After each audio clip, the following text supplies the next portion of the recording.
Good evening. I call the regular meeting for the Ames City Council to order tonight. We're going to start our budget presentations and we'll turn it over to Steve and to Sheila. Yeah, we just started out last Friday. We tried to deal at the 20,000-foot level to give you an overview of the total budget. And now the fun part starts. Our department heads get to talk about all their programs. So we're going to start off with library, one of our favorite programs. Good evening.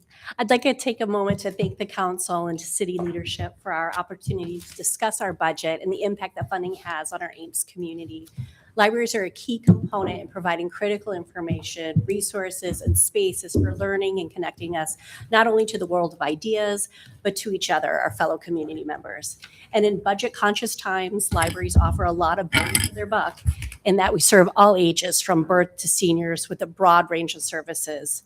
Your commitment and support helps to make this happen, and we as library staff and as community members ourselves greatly appreciate it. Our programs, services, and partnerships regularly align with city goals and council values. We'll highlight those connections as we go through our presentation. The library budget pages begin on page 196. The library uses its community-informed strategic plan to guide our ongoing work.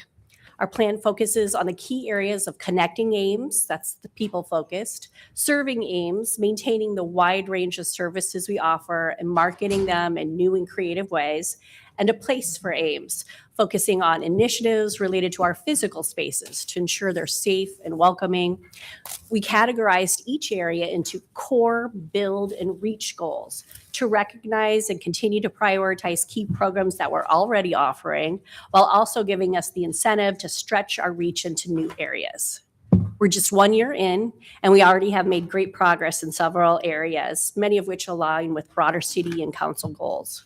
Some highlights include the formation of a sustainability team. It's working towards a sustainable library certification and an increase in programming aimed at offering more opportunities for fun, playful connections. Our puzzle competition a few weeks ago, that's the photo on the right, had 57 people in attendance on a cold winter night. We'll move next to our library administration pages in your packet. The library admin team has responsibility for the overall staffing and operations of the library, and it includes the key areas like IT, volunteer resources, and building maintenance. Our goal is to provide safe and inviting space for the 25,000 people who come in every month. We have a beautiful library that meets the needs of so many community members. On any given day, you can walk through our building and see folks using the space and resources in countless ways. We try to anticipate those needs and are currently embarking on a project to extend our adult area study rooms. That's what you see in the picture there.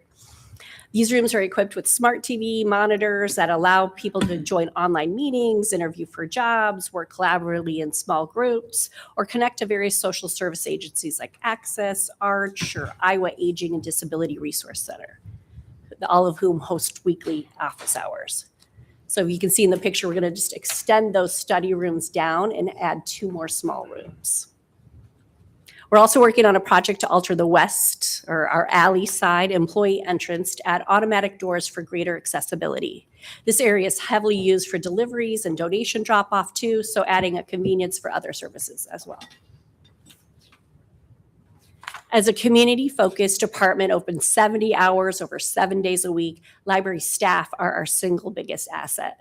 Supporting early literacy, robust collections, responsive community programs, and safe, welcoming spaces, our dedicated and well-trained staff are absolutely critical for the value we provide our community. We commit to supporting our staff through professional development, bringing in speakers, utilizing online training, and attending conferences. We continue to offer library-wide training around customer service and serving vulnerable populations. All staff took a dementia-friendly certification training, and we are in the midst of all staff taking Culture City's sensory inclusive training. We participate in the city's employee development classes on topics like leadership skills, or more recently, the ADA digital compliance training. Our volunteers are very special to us at the library. They play a critical role in supporting library services, and we know that we play an important part in their lives by supporting meaningful connection in a way that lets them be valued and active contributors in their community. We have 415 volunteers each year, which include over 90 youth volunteers. The youth volunteers play a valuable role in our ability to offer summer meals. College interns and returning youth volunteers mentor younger youth and build valuable leadership skills. You can see the crowd in the picture on the right as many families attend a morning story time for programs and then stay for lunch. In summer of 2025, we served 5,206 meals. This is funded through our Ames Public Library Friends Foundation with generous support from Chevron REG and Mary Greeley Medical Center. Our meeting rooms are a key community resource for members to book space for their clubs and meetings, but also for library programs and events with various city departments and other community partners. The photo on the left was a gathering for EcoVision collaboration, an event coordinated by local teens who were awarded one of the city's youth mini grants supporting the Climate Action Plan. The photo on the right is one of our conversation circles. We offer English, Spanish, Chinese, German, Japanese, Russian, and French, and have recently added American Sign Language. Also under administration is IT. After much discussion, a decision was made to merge library IT services with the broader city network. 2 full-time positions were shifted to be part of the IT division under the finance department, although one of those staff members continues to be housed at the library for real-time support. We anticipate a smooth transition with more connection to city colleagues and resources while maintaining updated software and a secure network. The library continues to meet the technology needs of our public with desktop and laptop computers, convenient printing, excellent Wi-Fi in and around the building, and mobile hotspots available for checkout. This past year, our self-check machine saw a recent hardware update, and we enhanced the sound system in our heavily used storytime room. Next up in your budget pages is resource services. That's the team who are responsible for all things collections. They make sure that our diverse community has easy access to responsive collections. They purchase and catalog materials in a variety of formats, be it our new physical books, special youth kits, or our downloadable ebook, audio, and videos.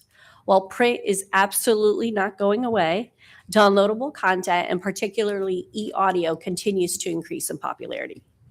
We use circulation data, patron requests, cost, and availability of materials as factors when we consider and finesse our budget to meet shifting needs for the community.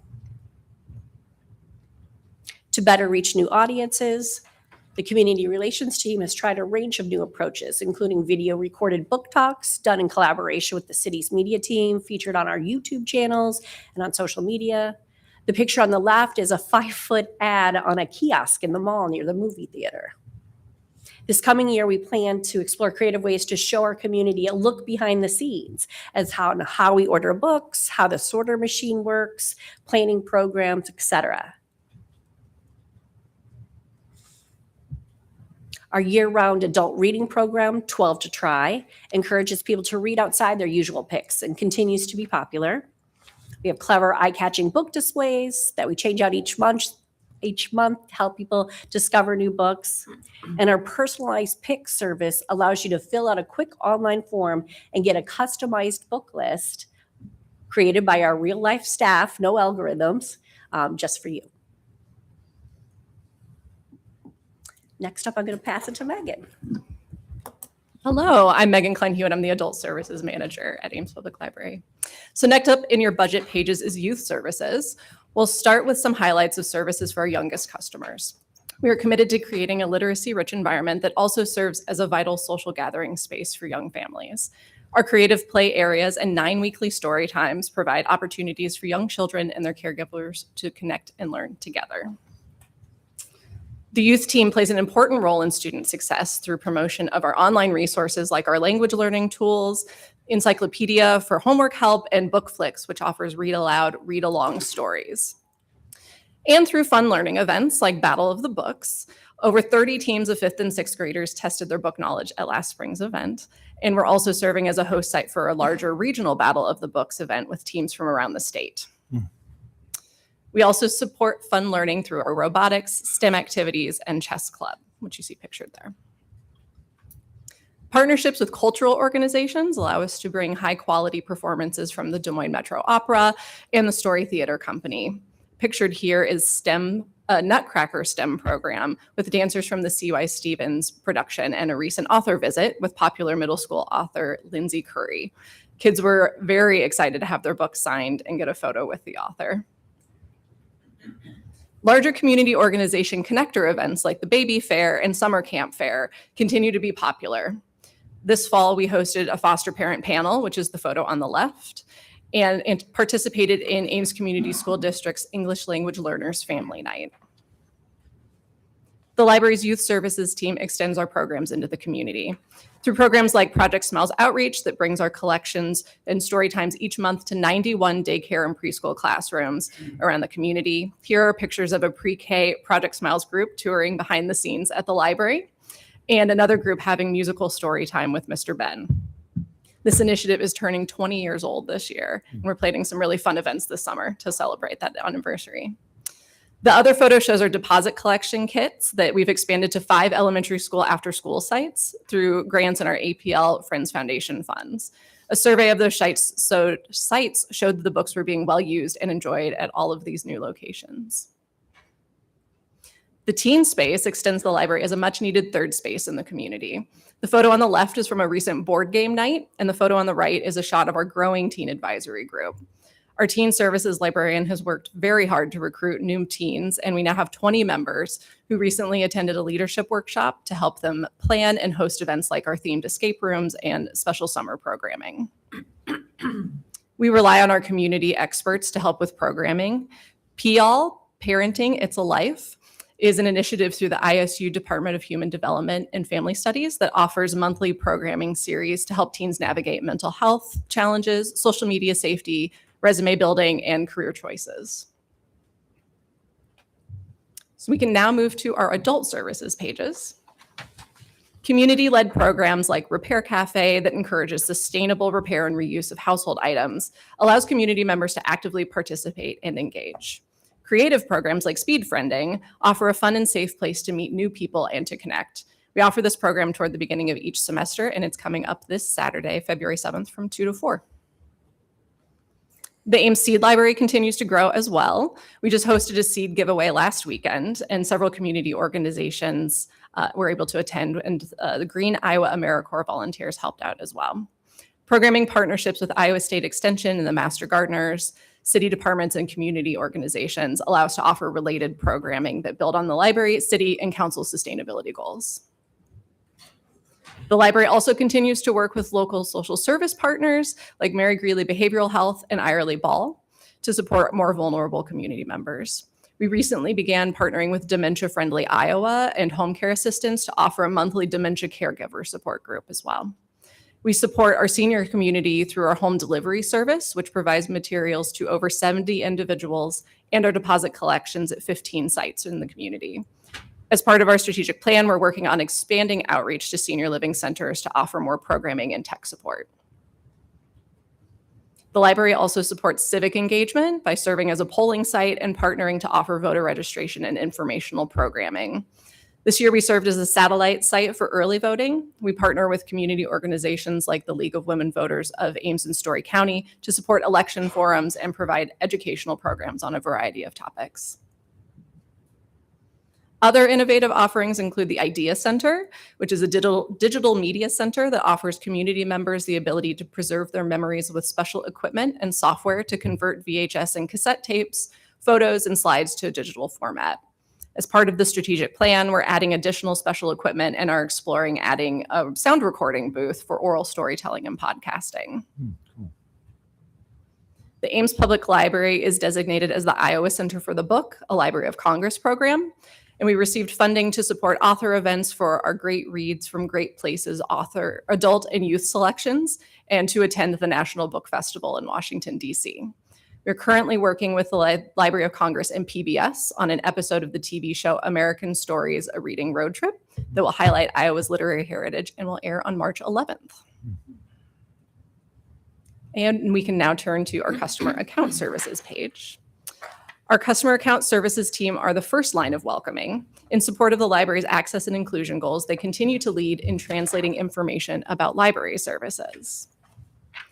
The customer account services team are the center of all of the moving pieces that connect our customers to the materials that they want, from holds to shelving to setting up new library accounts. Nearly 1 million items were checked out last year, an average of 2,697 items a day. Wow. The customer account services team supports the checkout of more than just books, park packs, Wi-Fi hotspots, STEM kits, and adventure passes, and more. Our bookmobile drivers take services out into the community through regular weekly stops in different neighborhoods, as well as special events like the Farmers Market, National Night Out, and the Juneteenth Community Celebration. We continue to evaluate and shift our schedule to allow us more flexibility to go to new places like parks, summer school, and camps. Bookmobile service will have a 60th anniversary in 2026. So our current vehicle is going to be 12 years old, and we're starting to consider features for a replacement vehicle in the next 3 to 5 years. All of these incredibly engaging and responsive services are designed, planned, and executed by our talented and dedicated staff with the support of our generous volunteers. In a service industry, your staff are your service and are just as critical, if not more so, as our physical space and our collections of materials. Thank you.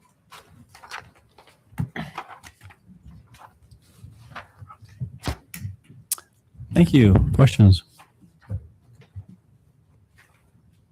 I just had one about internal services in general. The 25-26 adopted versus adjusted are quite different. The adjusted is twice as much, and this year's recommended is even more. I'm just curious if you can explain that jump for us. Which part is that in? Say, which one? Page Internal 98. services is the line I'm looking at. It's on page 197 and on 198, actually. Same line. Is that the IT? Yeah.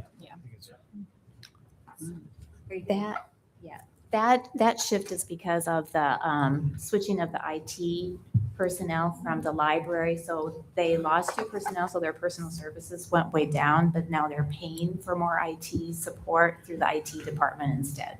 I see. Okay, thank you. Sure. So on page 201, with the library resource services, I was noticing the lower number of items processed. Is that because that number does not include electronic resources? Yes. That's probably the big part of it. Other questions?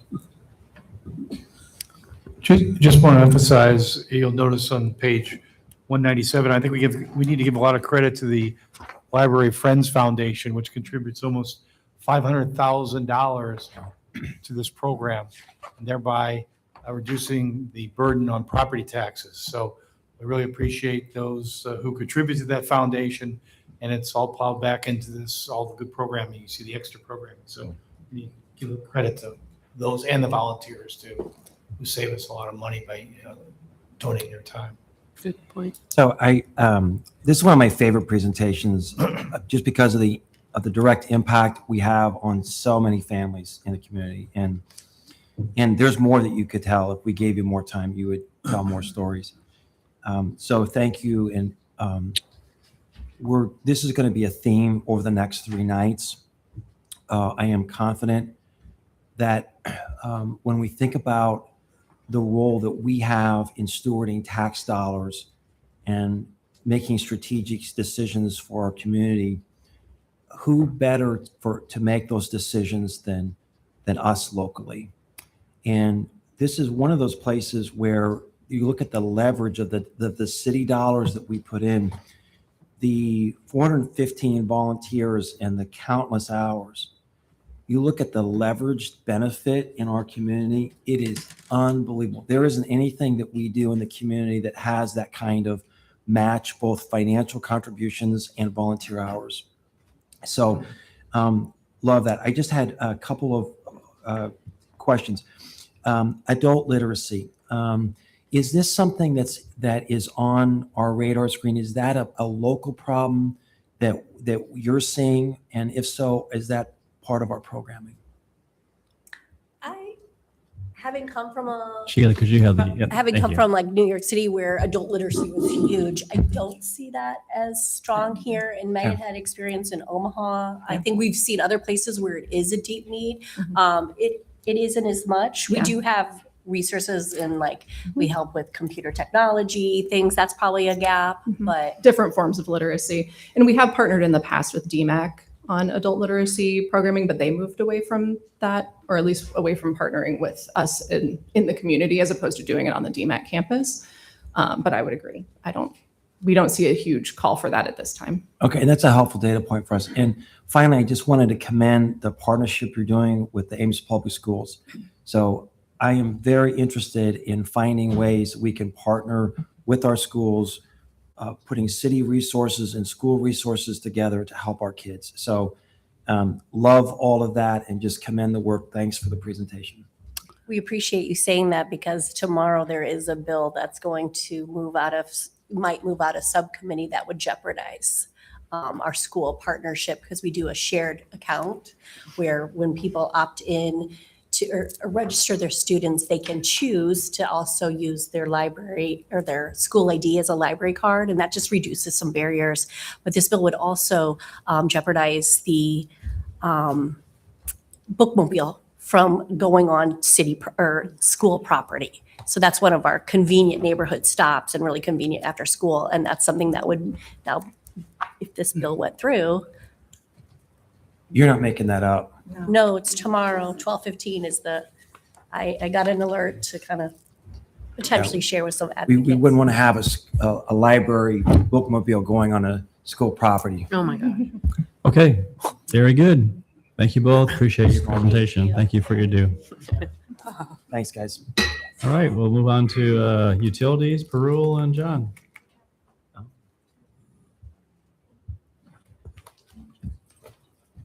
Yeah.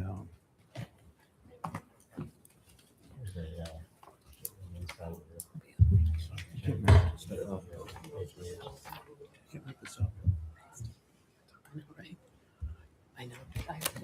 There's a bill introduced by days as a student.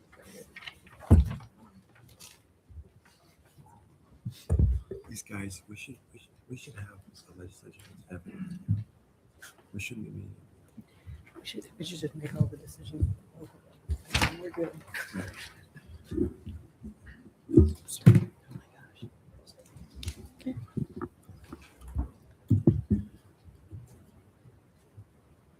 Good evening, Mayor and Council members. Thank you for the opportunity to present our fiscal year 26-27 operating budget and discuss how it supports our essential water and wastewater services for the Ames community. This budget will focus on the three priorities: our systems, our people, and our resources. Together, they ensure we protect the public health, meet the regulatory requirements, and provide the reliable services while responsibly managing the public funds. I would like to compliment the department's leadership team that collaborate in the development and the administration of the operating budget. As shown on the page number 36, the department has 39 full-time positions, but we also have between 10 and 13 part-time positions. Most critically for our operations are the student operators as well, with the 2 treatment plants. The administrative division is organized into 2 main functions: managing the business aspect of the utility and providing the technical support across the department. A significant amount of our time is spent monitoring, commenting on, and responding to new and evolving emerging contaminants and the evolving regulations. This include the compliance with the lead and copper rule, the preparation of the consumer confidence report, addressing the emerging contaminants like PFAS, as well as coordinating the cybersecurity requirements. And this regulatory workload continues to grow and drives much of our staffing, coordination, and technical support efforts. If you look at our budgeted expenses, you will notice that the personal services in the current year are lower than the adopted budget. That is primarily due to the staffing vacancies at the start of the fiscal year 25-26. At the time the operating budget was prepared, we were actively recruiting for several key positions in our department, including an environmental engineer, a control system analyst position, and a principal clerk position. Since then, we have filled two of these positions.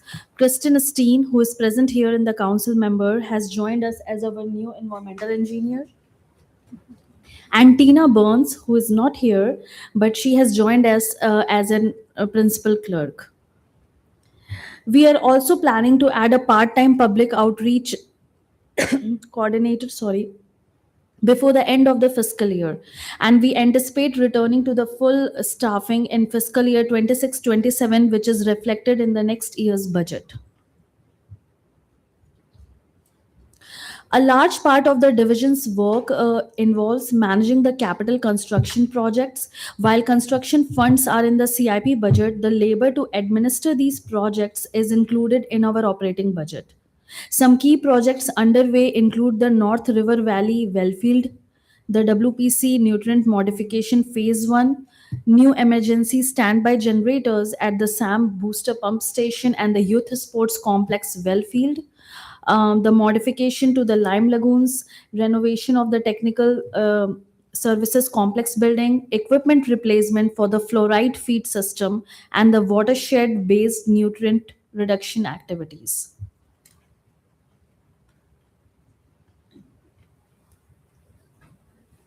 This video shows the progress at the North River Valley Wellfield project, specifically well number 28 and 30, which is one of our major capital project. You can see the new security fencing installed around the well sites. The control systems are in place, and the water is being discharged through the hydrant, both to relieve the pressure as well as for the sample monitoring. You will also notice new poles and transformers are also installed with our electric department to support the permanent power to the wells.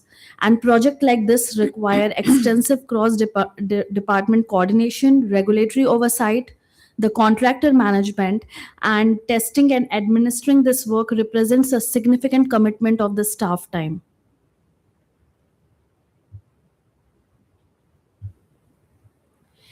In addition to the regulatory and the capital work, the administrative team also helps coordinate and support many customer outreach events we participate in throughout the year. Just a few examples include the July 4th parade, the mayor's bike ride, the Midnight Madness, and the 100th birthday celebration of the Brookside Park. And these events and recognitions are critical way for us to build the trust, share what we do, and connect our work directly with the community. I also want to briefly highlight the water treatment plant open house which was held last year in April 2025. This event was an important way to demonstrate the transparency and accountability for the infrastructure investment the city has made over time. By opening our doors, we showed our residents where their water comes from, how it is treated, and how seriously we take the public health and regulatory compliance. And events like this reinforce the value of continued investment in both our system and the staff who operate it every day. Page 96 covers the water treatment plant operations. This includes the management of our source water supply, the treatment process, and the delivery of water into the distribution system through high service pumps, booster pumps, and the elevated storage tanks. Now, when we think about customer expectations for their drinking water, there are really three core priorities. The water must be safe, it must be reliable, and it must be affordable. All of this work, from maintaining source water quality to ensuring the reliable delivery, directly impacts our operating cost and staffing needs, which we will review today. First is safety. We don't just work to meet regulations, we work to meet the intent behind them. As drinking water rules continue to evolve, our team stay ahead of all the emerging requirements so we can respond proactively rather than reactively. That approach really shows up with PFAS. Long before federal limits were finalized, we were already monitoring regularly. When we identified higher levels of PFAS in one of our wells, we took it offline immediately, well ahead of any environmental protection agency mandate. And so, when the new standards were issued, we already knew that we were in compliance, while many utilities across the country were just beginning their initial testing for that emerging contaminant. The same is true for the lead. With the updated lead and copper rule, we already know that we were meeting the lower action levels. And when it comes to the line inventories for that rule, a major requirement was it was one of the major requirement for the rule. We completed ours back in 2016, nearly a decade before it became mandatory, simply because it was the right thing for us to do for our community. Our 2025 Consumer Confidence Report really reinforces this story. It confirms that Ames drinking water continues to meet all the state and federal health standards and extensive testing across regulated and unregulated contaminants. Whether it is bacteria, lead, PFAS, whether it is disinfection byproducts or any regulated substance, Ames Water meets all the state and federal requirements, and customers can be assured of the safety of their drinking water.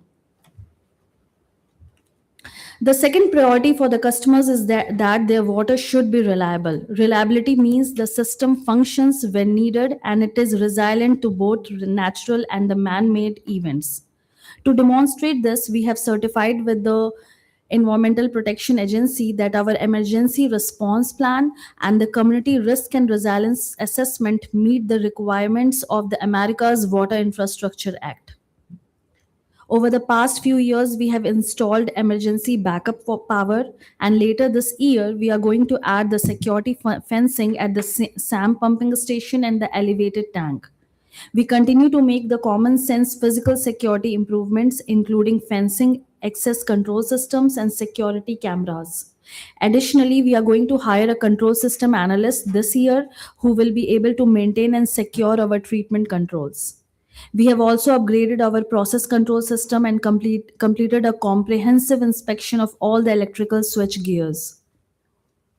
Reliability also means consistent, high quality water. Ames has won the best tasting water in Iowa 4 times since 2017, and most recently in 2024, when we also won the People's Choice Award. Because of that win, Ames represented the entire state of Iowa at the National Best Tasting Water competition in Denver in June 2025. Before I talk about the weather impacts, I want to orient you to this graph. The blue shaded area shows our historical monthly high and low water demand over the past 20 years. And the red line here represents our actual water distribution over the last 12 months. As you can see, our recent demand stayed well within the historical range and avoided the extreme peaks we have seen in the drier years. That's largely because although we started the calendar year with abnormally dry conditions, the precipitations increased between the January and August of 2025. The additional rainfall reduced the outdoor irrigation and other non-essential water use, which directly lowered the overall demand of water. Now let's talk about our water pollution control facility, an outstanding example of consistent excellence. One way we measure success is through the National Association of the Clean Water Agency's Peak Performance Award. Last year, we earned the Platinum 35 Peak Performance Award, recognizing 35 consecutive years without a violation of a numeric permit limit. In both 24 and 25, we met 2,341 individual permit limits each year, and over the 35-year streak, that's compliance with more than 58,000 limits, the second longest streak in the nation. Truly remarkable. Building on that legacy, we have submitted our application for the Platinum 36 Peak Performance Award for this year, continuing our commitment to operational excellence and regulatory compliance. Our nutrient upgrade project is another milestone. After previous denials, we were awarded $500,000 grant from the wastewater drinking water financial assistance program, supporting our efforts to reduce the nutrients and strengthen the water quality for the community.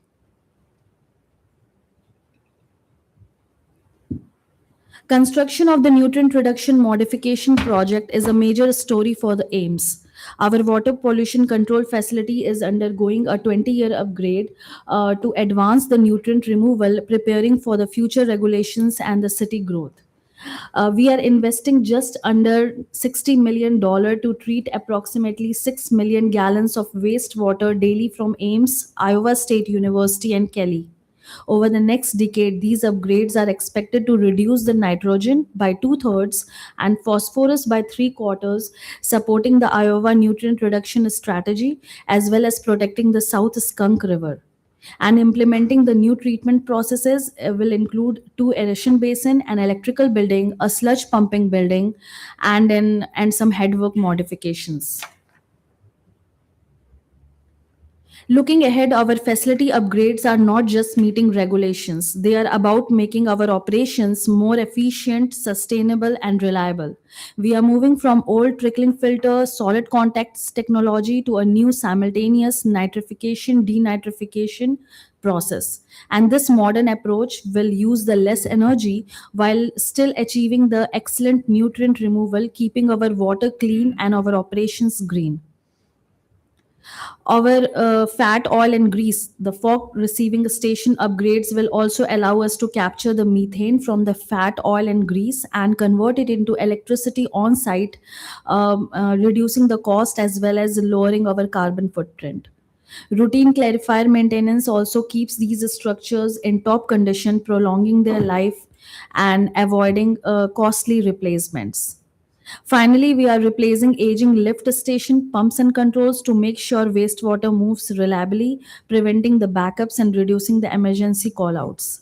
Together, these improvements ensure our facility continues to operate efficiently, sustainably, and reliably, keeping Ames prepared for the future.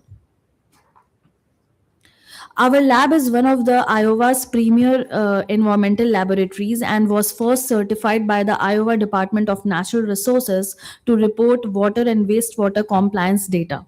Supporting both the water and the water pollution control facilities, the lab processes over 3,000 samples and 12,000 analyses each year, ensuring our water is clean, safe, and compliant with all the regulations.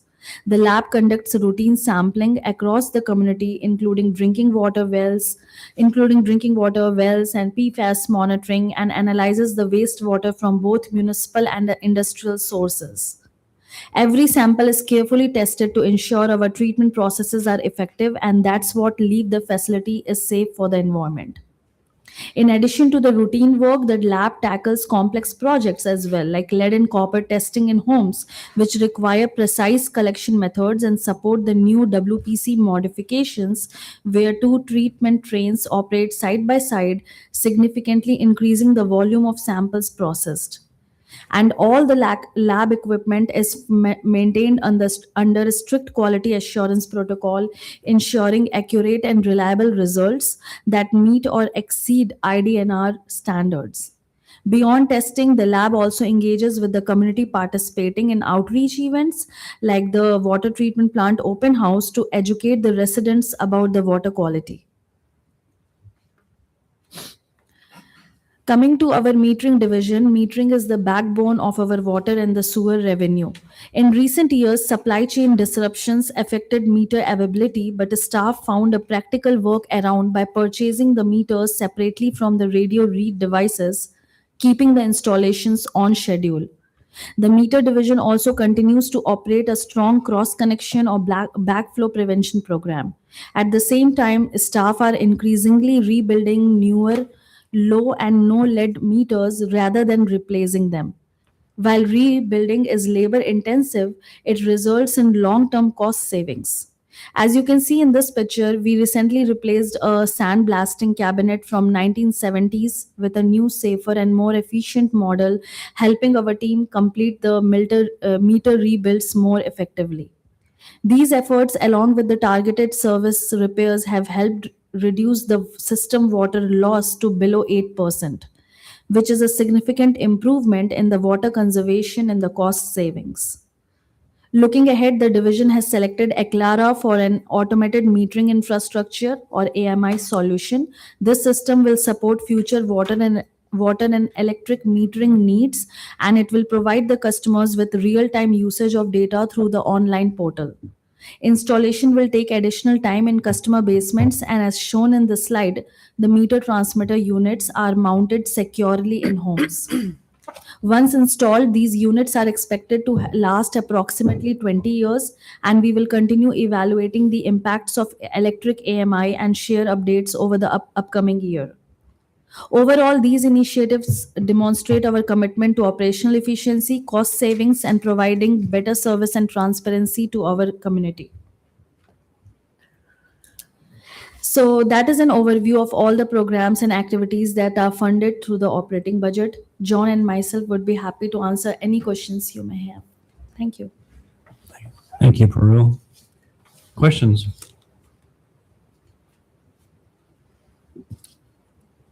So, John, we had an email exchange a couple of weeks ago on the lead service line, and while we're together in public like this, it'd be good to educate.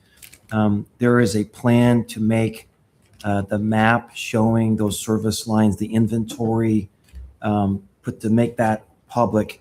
What's the time frame, and where would people find that? So there is an older version of the map that's available now. We're working to get an updated version on. But if customers would go to cityofames.org/lead, that should take them to that lead page where they'll find that map. And do you have a time frame of when you anticipate having the new map current? I would hope we can get it up there within the next month or so. Oh, wow, that's great. Yeah. That's great. Thanks for that. Great presentation. Other questions? Parul, you brought up that you had to take a well offline because of PFAS. Can you just comment on, I can't overstress the care that which our departments take to make sure that water is safe. And I know that your action was prompt when that was found. Is that permanently taken offline now because of contamination, or can you just comment on that? Yes, Mayor. Yeah, that well has been taken off because the PFAS was found in that well. Yeah, and we continuously do the water quality monitoring, including that well. The PFAS level is all very less than the required level. So is that lost production forever, or if it goes down, you can come back up online with that well? I was just trying to think about what you may have to invest to keep our the volumes up that we need for service. That was all. Yeah, the well is still available for our use. We're just not using it. It's available if there was some sort of an emergency and we had to put that quantity online. PFAS is not an acute concern. It's a chronic exposure over a lifetime. And so if we needed to put it back online for 2 weeks in an emergency, we could. But right now, since we got that first round of sampling, that well has not been run other than to periodically bump it so that we can grab a sample and then turn it right back off. Okay, thank you. Page 99, there's a picture of a standby generator at the SAM, water tower. Where do we stand in terms of backup power? Because I know that we had some challenges when we had the derecho came through, took out all 3 lines. Can you comment on where we're at so that we can avoid? I know that you've talked about that for quite some time, John, about trying to be self-sufficient. So if we do lose power, we can still have water service. Yeah, the water treatment plant is backed up by a standby generator. It can run 100% capacity. We are underway right now with 2 projects on the wells. The new wells, the ones that Parul showed you the video of, those 2 wells are going to be backed up by the same generator coming from the water treatment plant. And then we are also under design with a new emergency generator that will go in the youth sports complex that will power 4 of those wells down there. That's a FEMA emergency planning grant that we're getting to pay 85% of the cost of that. With those 2 well fields, that will give us an average day demand that's able to be powered by standby power. So if something were to happen in the summer, we would probably need to ask for rationing to happen, but we've got the ability to provide water to meet our average day demand. And most importantly, the fire protection in case that was necessary, right? From the hydrants and the water towers being full. Exactly. And then with that new generator that just went online within the last year at the Sam Booster pump station, that will allow us to continue to move water from the downtown distribution zone to the west side to help maintain the pressure on the west side of town as well. And the last question I had is on page 108, 107, I mean, you've got a picture, it must have been significant, that a weir was removed and there was some unpleasant looking rags in the hole. Can you just explain what that's about? Yeah, that was some special sampling we were doing at one of our industrial customers where they were getting high surcharge levels. And we were on site with them, helping them try to figure out why their wastewater was so high. One of the reasons when we pulled that weir out, there were a lot of rags and paper towels that were going down the sewer. And so that's what you're seeing there. As we pulled the weir out, this big long rag log of paper towels and rags came out with it. So we work pretty hard with customers. We would rather not have the surcharge and not have the extra loading to the plant. It's not about generating money. It's about protecting the capacity of the facility. Very good. I have one other question. John and Parul, I don't know which one of you wants to take this, but with regard to the changeover to the water meters, we're at around 85% complete on that. So what's the timeline for completion, and can people find out where they stand in the queue for getting a replacement? So we had originally hoped to be done by now. COVID the supply chain disruptions really slowed down our ability to get meters, and it probably put us a couple of years off schedule. Now that we're moving to the Aclara system, we're just transitioning which metering system we're purchasing. I would imagine it would probably take us 2 years, you think, Jake? 12 years. We just dropped below the 3,000 mark, below 3,000 meters that are not today at water. Yeah, so for anyone listening who couldn't hear the comments from the audience, we're under 3,000 meters now that are not on some form of automatic meter reading. And so that, yeah, a good solid 2 years should get that completely covered. All right. Thank you very much for the presentation. Appreciate everybody coming.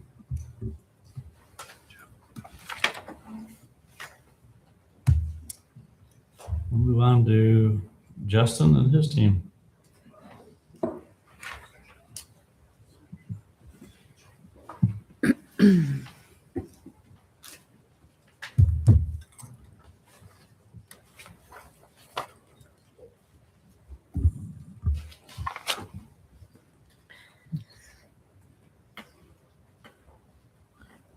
Good evening, Mayor and Council. I'm pleased tonight to be able to present the operating budget for the Public Works Department. I'm honored here to represent the 76 plus employees we have in this department and to present to you our operating budget for the next 2 fiscal years.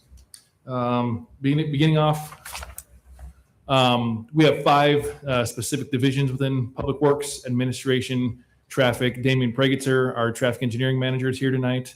Operations, Brad Becker, the Public Works Operations Manager, is here. Engineering, Mindy Bringleson is not able to be with us tonight, but she had a lot of input in her budget, as well as Mark Peebler, who's unfortunately is ill tonight with the resource recovery plant and all the transition that's going on there. So we'll start in the utility program tonight. First up is water distribution, following along with your past presentation with John Dunn and Parul. This is the program that serves the water from the plant to the community and to the houses. So water main breaks, water main repairs and maintenance of the system throughout the season is what this program takes care of. There's a lot of routine valve testing, hydrant flushing and painting. The hydrant flushing is a annual activity that happens in late March, early April. And so one factor really impacting this budget this year is the picture that's on the screen. That is the jet vac is what it's called. So basically it can suck soil out of the ground as well as jets into sewers. And we use it, especially in this program, for when we need to find utilities that are around our water mains. There are lots of utilities that are in the same area, and when we need to excavate those, we can utilize the water and the vacuuming part of this machine in order to excavate those utilities, make sure we don't damage anything. So this machine is due for replacement. What has happened during COVID is the price escalations outpaced what we put into escrow by a significant factor. These are very highly specialized machines, so you're seeing a little bit of additional escrow put in place for this replacement. On the screen here, you see a graph with years on the bottom for fiscal years, starting from the left in 2000 all the way over to the right to the current fiscal year. The red dashed line is the trend of number of water main breaks that we experience as a city. And there's a lot of comments sometimes on our social media when we publicize water main breaks of why does Ames have so many water main breaks. And I think really what I would share with you is we do a really good job of publicizing them when they happen. When you look at the national average that has trended down over the same period of time, we have historically been at or below that national average almost every year. So as we continue to work through our proactive valve maintenance programs, as we continue to replace mains, we continue to move down. But Mother Nature is still challenging on these things. There's a lot of movements that happens, especially right now this time of year. Usually when we see temperatures come up, we tend to have more water main breaks that happen. So I'm a little bit concerned about the end of this week as temperatures come up out of this deep freeze we've had. This is the only time I'll tell you I like snow, is when snow is on the ground to insulate the ground. But right now we don't have that. So it's something that we watch for as we move through the season. But right now we're trending a little bit higher than average on our water main breaks. But it's just kind of cyclical through years. We'll continue to follow this path throughout the year. Continuing on in utilities, on page 114, we have the sanitary sewer maintenance program. And here you really start to see some of the investment in technology that we have. We use that same jet vac truck, and part of that funding is in this program as well. And that's used to clear out sanitary sewer blockages if they occur. But what we really try to do is utilize some of the flow monitors that we have in the system to identify those blockages before they occur.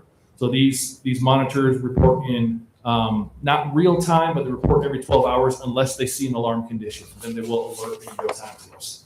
So we have those put in place to help us be more responsive to customers' needs.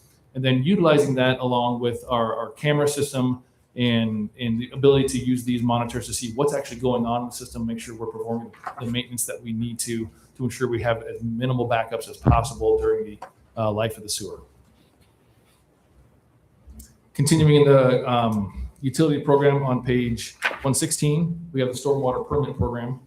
And this is the program that really takes care of some of our MS4 permitting, that's municipal separate storm sewer system. And so that's a requirement of all cities over 50,000 in population in the state of Iowa. So there's certain permitting and reporting requirements that we have to do. And we have a lot of partnerships with a lot of community organizations. This is where you see the Eco Fair that's coming back in 2026. We are now on a biannual basis. So in 2026 in October, the Eco Fair will be back.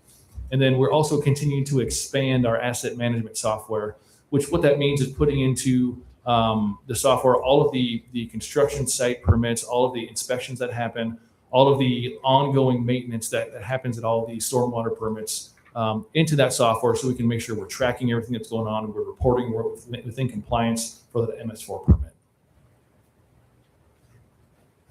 On page 118, we have storm sewer system maintenance. And so this is the program that takes care of what you would think of the intakes and the manholes during rain and stormwater events. So when it's working, it's great, the stormwater goes away. And then when it's not, you notice right away because water starts usually ponding on the streets. So the same jet vac truck that we've talked about in the other two utility programs is used here as well to make sure we jet those sewers out. Many times in the fall, right before winter hits, all the leaves will fall at once. And while we'll try to get around and pick those up, we can't always do it. So sometimes they end up in the storm sewer system. We have to spend some time cleaning that out.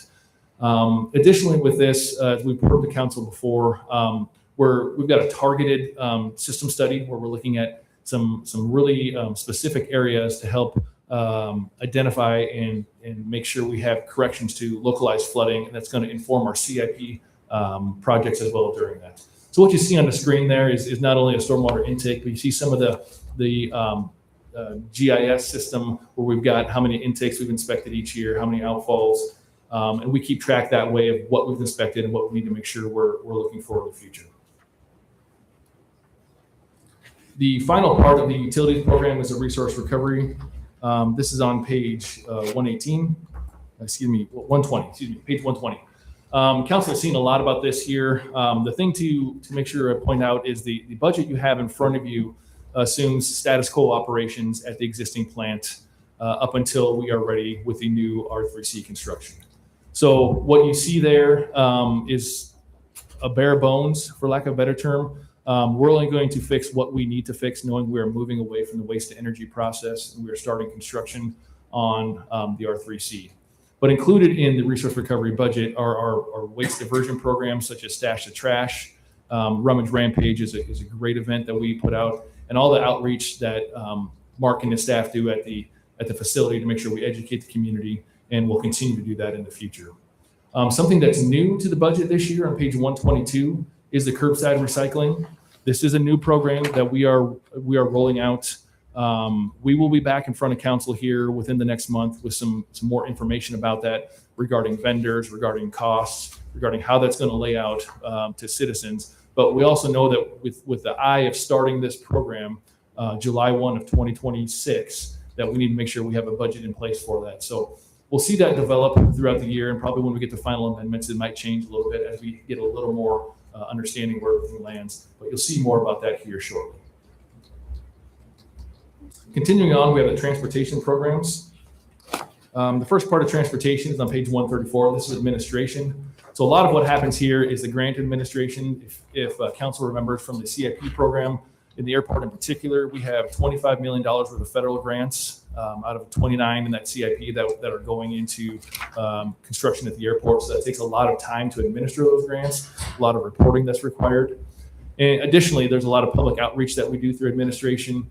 Currently, there's a transition to ADA accessibility in our digital communications and our written communication as well. And we're going through all the notices that we send to residents, all the notices that we have on our website, ensuring that we're in compliance with that transition as it comes in April of 2026.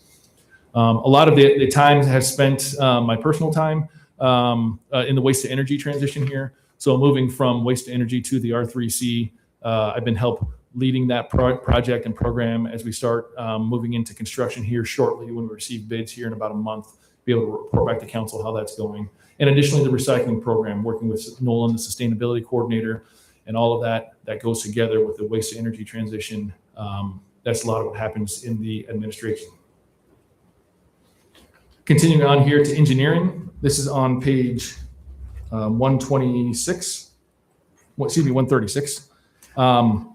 So as you saw in the stormwater, there's another part of this targeted storm sewer system analysis, and that's really working with our operations staff and our stormwater staff. And I think you'll see that through here the rest of this presentation, where we're really trying to make sure we have synergies between our not only the divisions within Public Works and other departments that we work with. Additionally, we are trying to leverage some AI in use of our video equipment. So we can take videos of storm sewer and sanitary sewer, and the traditional way of coding errors in those is to have someone manually watch it and click and write in codes. And there's now some AI software that is incredibly cost effective that can do this. So we're piloting some of that to see how that can work for our operations. We're looking for ways to leverage that. Additionally, some more software that we have in this program is our construction management and process software improvements. So what we're looking at there is some software that can take a project from proposal in a CIP through closeout of construction, and working in conjunction with finance to ensure we don't have any errors in the many spreadsheets that we currently keep right now and the many different places that we keep data. We're trying to do a much better job of informing the public of what we're doing and informing our internal staff to make sure we're all on the same page with what happens there. The final bullet on this screen, I'm going to escape out of this. I want to demonstrate to you. It's called RMT, and this we've touched on very briefly. Get the mouse to work here.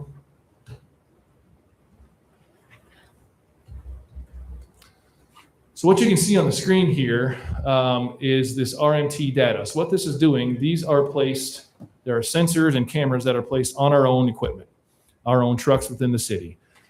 Previously, how we got this data is every 2 years, the Iowa DOT would go through and drive every street and give you a score on every street. Now that they are on our own equipment, we have data in real time, even multiple times a day, gathering that information and bringing it back to us. And what this is going to do, it's going to help develop and guide our CIP to help know where we can spend those dollars most efficiently and most effectively, so that way we can make the best investment into the community. And so I plan to give a longer demonstration of this once we have a little bit more data, but I really want to show real quickly, if you can see in the lower right here, there's a score. What percentage of your system is an A, B, C, and D? And what it's doing is it's taking a PCI called Pavement Condition Index score. Now, I don't want council to focus too much on the numbers right now, and here's why. Because we just started this project late October. So there's a lot of data that still needs to be filtered that's being collected through the winter months. So when we look at roughness on a street, if we're driving those streets, you're going to get some data that needs to be filtered out. So we're still working through a lot of that. And that's what part of this does. But for a real brief view here, I'm going to click in on one street that we have in front of council. Sorry, there's just a delay in the mouse, and it's kind of challenging. I can scroll into a street and click on it, and it's going to tell me Campus Avenue, which council has approved preliminary plans and specifications for. We'll be taking bids for this. And currently it's a PCI of 48 and a score of a D. And so this is just kind of correlating to streets that we're looking at. And then additionally, we can take photos and show the conditions of the street. And they don't show it very well in the screen there, I realize. But if we go back to December 28, you can see there was snow on the ground. So some of the data we have there needs to be filtered out a little bit. But this is the use of the technology that we're talking about to make us more effective. So this is something we want to bring back to council once we have this data kind of finalized and show you a little bit deeper what it's doing. This is making those data-driven decisions that's done through our engineering group, so we can continue to cost effectively use the funds that we have. Can you just, what kind of data, I mean, is it just roughness, or is it, since you opened that up, Yes. what is it all inclusive? So roughness is a key. There are accelerometers on the vehicle that is measuring, how rough the pavement is, but then it's also taking these photos, and there's another layer of photos that you don't see that it's looking at pavement distress.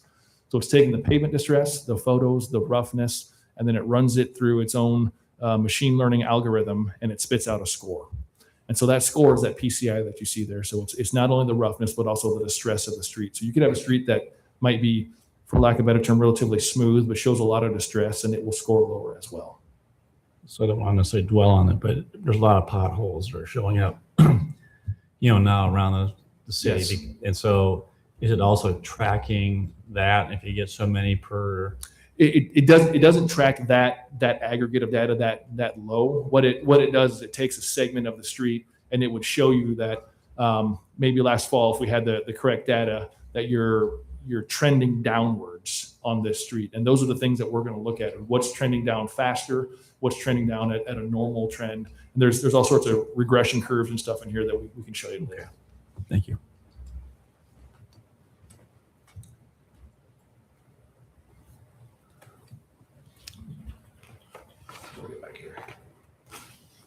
Continuing on, we have the GIS system. This is on page 138.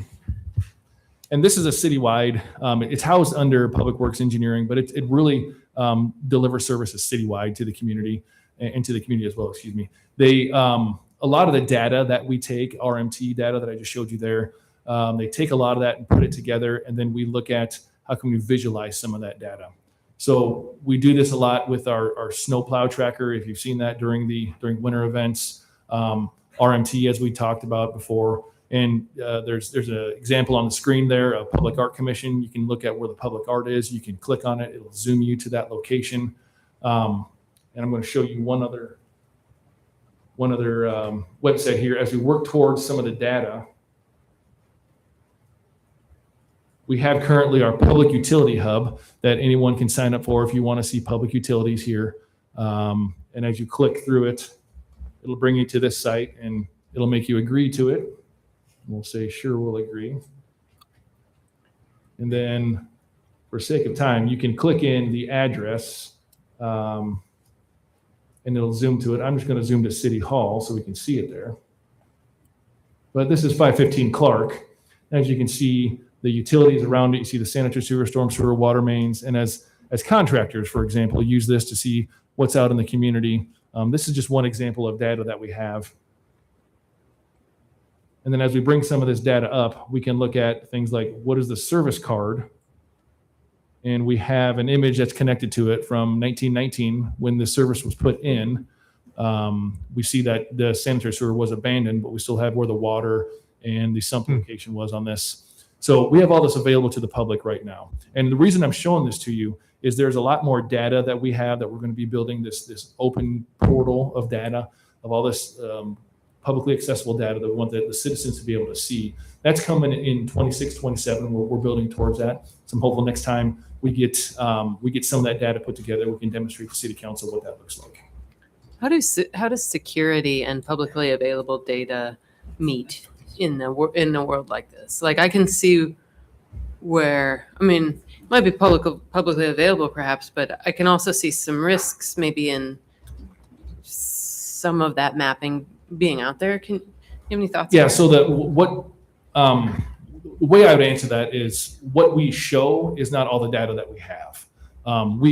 We really try to make sure we filter, for lack of a better term, filter what goes out into that data. If for example, you want to see where sanitary sewer is, you can see the manholes in the street. They're pretty obvious where they're at. But we strip down things like, contact information or anything like that that might be on there. But all this is available through the assessor's website too. Sure. So we try to be cognizant of what we put out there and make sure we're not putting things that are maybe not need to be digestible by the public. But of course, if asked, we can certainly look at any requests that the public may have. Yeah, it's just interesting, and if I was, thinking about disrupting something, having maps like that would Make it easier. help that. Certainly. Interesting. That's all. Continue on in our transportation. We have traffic engineering on page 140. These are the work groups here that many of the referrals that sometimes council send have to deal with some sort of traffic or parking, and this is the work group that really works through that. They try to be responsive to citizen requests and really work through the technical details of what those requests are to ensure that they're in alignment with federal standards or policies. This is also responsible for the high-level implementation of the intelligent transportation system. We'll talk a little bit about that on the next slide. Then also the corridor studies, such as Safe Routes to School plan that's kind of being kicked back up, and other corridor studies that we look at funded through the MPO and in coordination with them as well. Traffic operations, these are the sign, signal, and pavement marking programs. This is where you will see the implementation of some of the intelligent transportation system. And on the screen there, on the lower right-hand side, you see 4 photos engaged with one another. And these are images that come out of our video detection on our traffic signals. And so I want to point this out to council because we have video detection that's really feeding the intelligent transportation system.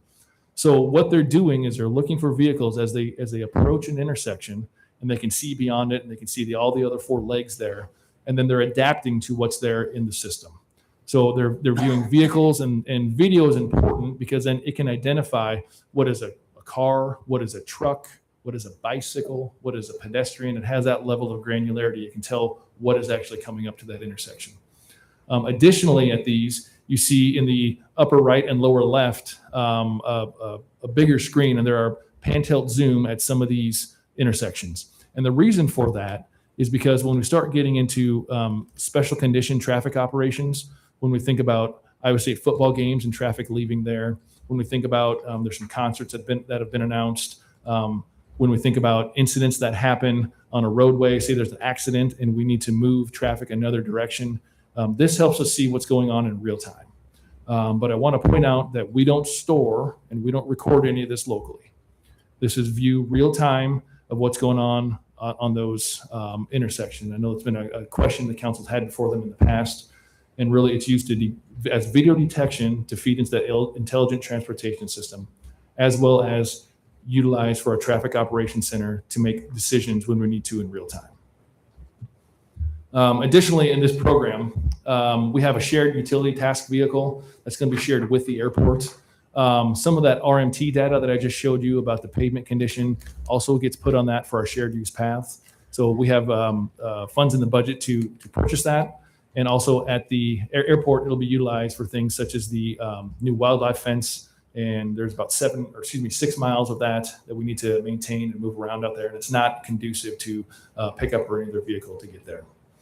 Additionally, something council might see or might have noticed this past year is there was a change in the width of pavement markings, especially centerline markings. They went from 4-inch to 6-inch. And so this is a place where we have the painted pavement markings. And we continue to do that moving forward, improving visibility. And that takes more paint to do that. So you might have seen an increase in that in the past couple of years. Finally, on page 144, we do have the street light system that's included in the transportation system as well. And all that is the cost of electricity for the streetlights. That's paid out of road use tax in this system. And so they're maintained by the electric utility, but the transportation program pays for their operations. Page 146, street system cleaning and street maintenance. This is the routine patching that you see, some of the potholes that we mentioned earlier. These are the activities that happen around the community all through the spring and summer months. In this budget, you will see some leased equipment that we've looked at. We probably don't need to buy a paver. So we found one that we can actually lease when necessary for some of the larger patching that we need to do. And we really use it on some of our shared use paths to update those as well. So it's really been a useful piece of equipment that we found in the past couple of years that we continue to look at to lease. Additionally, we've advanced some funding for replacement of our street sweeper. It's been a challenge to keep our current street sweeper running. It's been a very maintenance heavy item. And so we're looking at replacing it and advancing that from fiscal year 26-27 to 25-26 so we can avoid some more of the higher end replacement costs and try to take advantage of some timeframes to get it replaced so it's in place for next fiscal year. Snow and ice control is on page 150. This is the activity that responds to Mother Nature here in the winter. Council will see some expenses in there for upfitting some of our new tandem axle dump trucks. And by upfitting, what I mean is we buy the chassis for the truck from the equipment dealer, and then we have to get the snow plows mounted on them. We have to get the box put on them. We have to get all that equipment that goes in that mounted. And so it's two separate kind of processes. So there's equipment and some funding in there to take care of that. Additionally, we've been working through some process improvements, especially on our snow walks with snow on the sidewalks, utilizing our Ames on the Go application to help us be a little more efficient when we get those reports and how we can get them out to our field crews as well to make sure we're responsive to customer needs. Finally, we've historically been able to lease a motor grader, but the market for that has really dropped off in recent years. We can't even find one anymore. So we've got some agreements with local contractors that have one that we can call and utilize when necessary for them. But in its place, we found some more cost-effective loaders that we can utilize that really help in some of the narrow areas and some of the cul-de-sacs and circles we have across the community. There's over 230 cul-de-sacs that we have to clear. They're usually the last ones to get done. So by leveraging more of that equipment, we can get them done a little bit quicker. The graph here, this is the amount of salt used versus the calendar date. So the blue line, as it goes up to the top, 1994, that's how much salt we've used as of February 1st. So 1,994 tons of salt. The red line is the about 38-year average of what we would use. So about 1,476. So as you can see, we're about 500 tons over what our average is. And if you notice the very left-hand side of that graph between November 23rd and really December 15th, about 3 weeks, we got really hit hard with snow. And there were some really cold temperatures. So it was difficult on the amount of salt we had, but thankfully we have over 3,800 tons on the ground already. So utilizing it is not an issue, but it just kind of shows how much we've used in a short period of time there. What's the temperature at which salt won't work anymore? Well, I guess where it's not effective, I'll put it that way, is usually if it gets below about 15 degrees Fahrenheit. So below 15, it really starts slowing down. It'll still work, but it's so slow you won't even see it. So what happens when we see, and it's important to remember, it's all based on pavement temperature, not necessarily air temperature. So it can be -10 air temperature, and if it dropped really fast, the pavement might actually be warmer than that. So we're really paying attention to what the pavement temperature is. When we drop below 15, that's when we start introducing additional chemicals like calcium chloride. Calcium chloride is great because it's effective down really to about 0 or below. But the challenge with calcium chloride is it's much more corrosive on vehicles and on metals, and it's much more corrosive on even concrete in our streets. So we really try to limit the use of when we use it. The most effective means of removing snow and ice is mechanically. It's when we get down to the very end that we might have to use some of that calcium chloride. And is that reflected in this graph, or is this just This is just rock normal salt, salt? or what I call sodium chloride, just rock salt. Okay. So we separately track calcium. Yeah. And so I don't have those numbers with me tonight, but you probably see a little bit of spike there in that December timeframe, but we don't use very much of it. I would say less than 2,000 gallons per year. And we might put 5 to 6 gallons per ton at most Interesting. when we do utilize it. Okay. Thank you. So, since we're on the salt, I've heard that there is a nationwide shortage of salt because of the snow events and ice events that have been occurring in the South. Are you telling us, Justin, that we don't have to worry because we've got enough salt? I feel very confident we're okay. Now, never's a long time. So what I will say is what council would see is different. I think 4 years ago or so, we put up a new salt storage hoop building. In the past, we could only keep about 1,200 tons on site. And once we put that new hoop building up, we are just shy of 4,000 tons.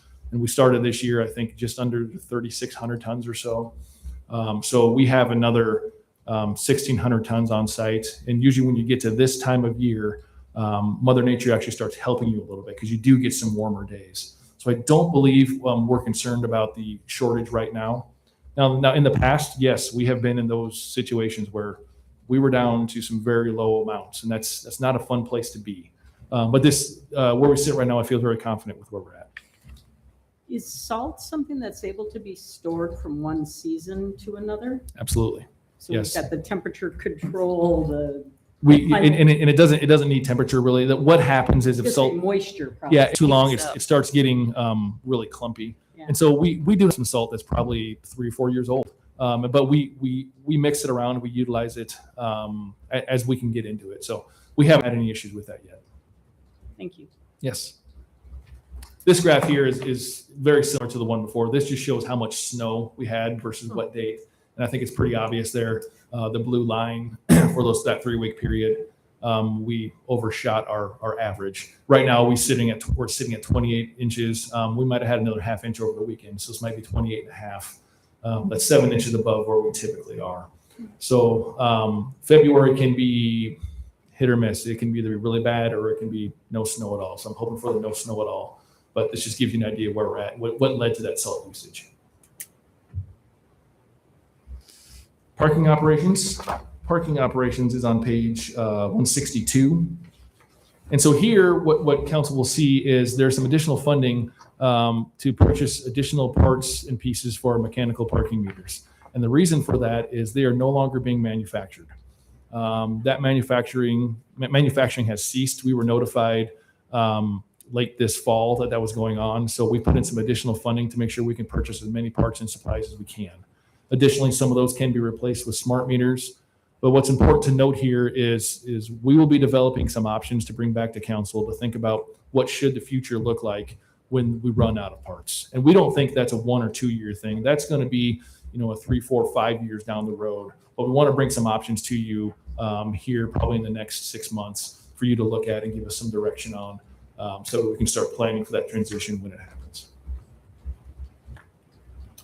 Finally, we have the airport operations. This is on page 168. This is the oversight of our FBO and all the maintenance that happens down at the airport. Council will see a large increase in the T-hanger door replacements. And so there are some T-hangers on the northwest side of the airport that if the doors are open, certain wind conditions are very risky.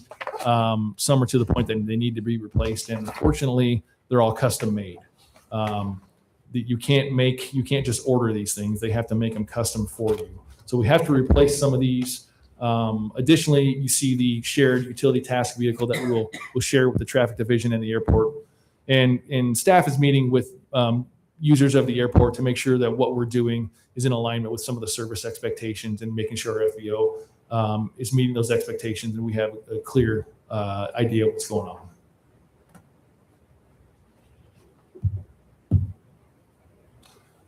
Finally, we've got our video. Oh, boy. That didn't play last time. I don't want to play it for you tonight. So.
I'd like to thank Bill Gebhardt and his staff for putting that together. Really appreciate that. With that, we'll happy to answer any questions.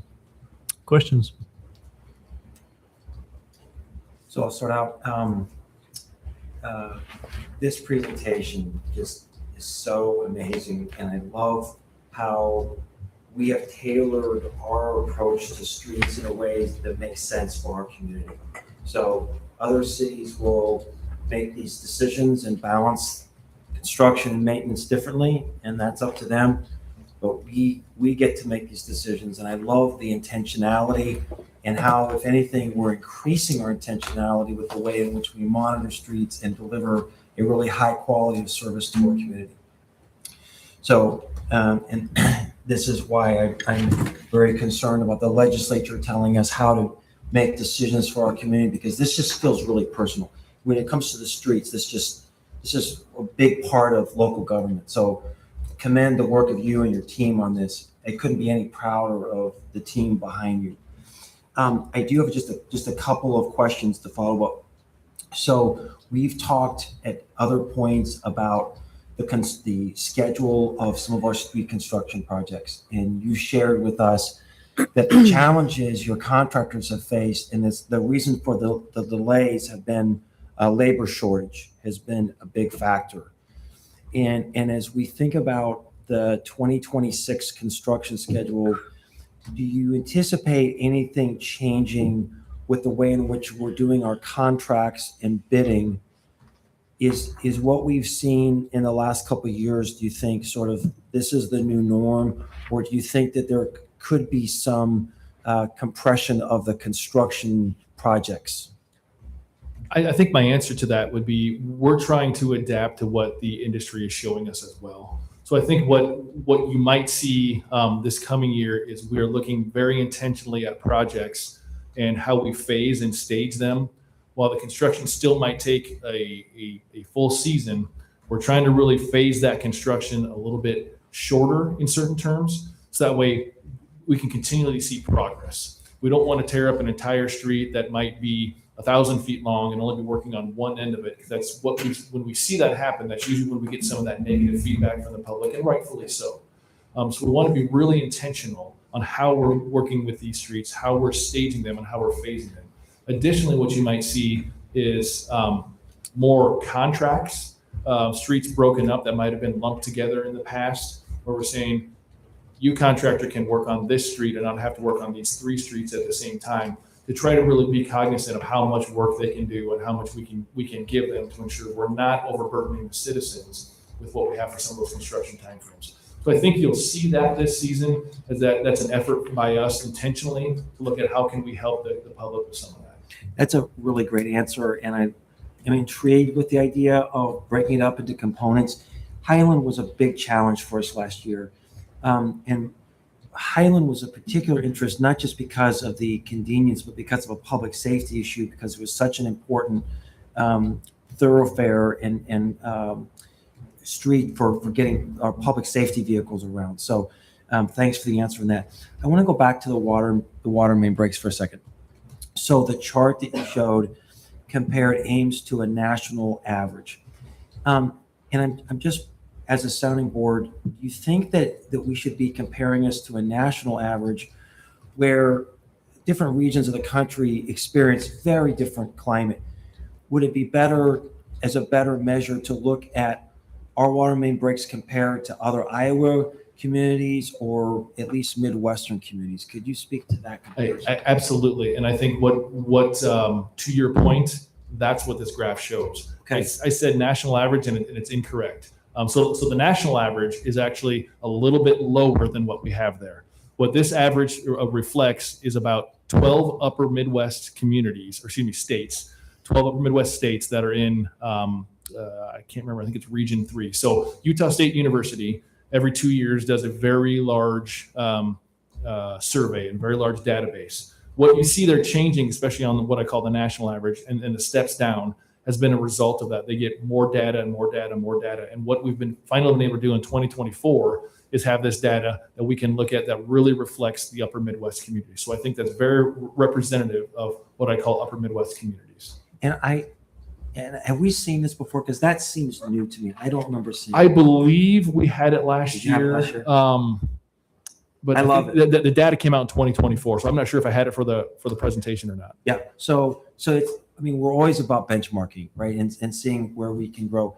So I love that. And as a technical question, your staff has explained this to me before, but I forgot. Just 30 seconds on these things. So when we have a water main break and we make those repairs, is that space more likely or less likely to be subject to a water main break, or is it the same? In other words, are we building in better infrastructure to make that space more resilient? Could you help us understand that piece? Yeah, I would say typically if you're looking at a water main break and the repair that we do, we probably don't make it any less resistant to another water main break in the future. And the reason for that is a lot of times is the water main breaks will occur. I would say probably 80% of our water main breaks occur on cast iron water mains. Cast iron water mains were very prevalent in the 50s through the 70s, right. Regardless of size. So really, in order to prevent water main break from happening again in or near that location, we have to get the water main replaced. And so what you don't see on these is we have a large map that shows all the water main breaks on all of our system. And so that really feeds into our water CIP to say, where should we spend our replacement money? And it's kind of twofold. There's customer needs. There's, as you mentioned before, there's a lead service lines, and then there's the system needs where we're experiencing large water main breaks. So sometimes they aren't on the same location, but we know that we're making the right progress, because if we can eliminate water main breaks here, then that's less disruption to have to the community. So the water main break repairs themselves at that point in time probably don't make it any better. It's really important that we get the main replaced after that is what will really make the difference. So ideally, we're never going to eliminate water main breaks. That's inevitable, but we can reduce them by transitioning the types of water lines. Am I saying that correctly? Correct. Yes. So I think maybe to speak to that, over 60% of our system is I'll call plastic water main, PVC. We rarely see breaks in that PVC. It's all in the very rigid cast iron where we see that. Yeah, so that's super helpful that we can, over the decades, move towards a more resilient system. Final comment: we don't say thank you enough, and in this has been, the last month has been so frigid, and so it is your team that's going out into waist deep, frigid water at 2:00 in the morning. So we just just pass on our collective thank you to the team that continues to serve us well in this very challenging weather. Thank you. We're happy to serve. Justin, I have a question about the T hangars at Yes. the airport. First of all, I didn't know what a T hanger was, but I still am not sure I do, but I'll take your word for the fact that they need repairs. But they seem to be roughly 50 to 60-year-old buildings. So, some of them are, yes. There are some few newer, but yes. If we're going to be investing a lot in replacing the doors, 73,000 over a couple of our fiscal years, and additional expenditures expected after that, I'm starting to see the electric plant and keeping it running, with repair. At what point do we say we really need to invest in new hangars, partially because we're making improvements at the airport that might attract people to use those new hangars with different types of planes?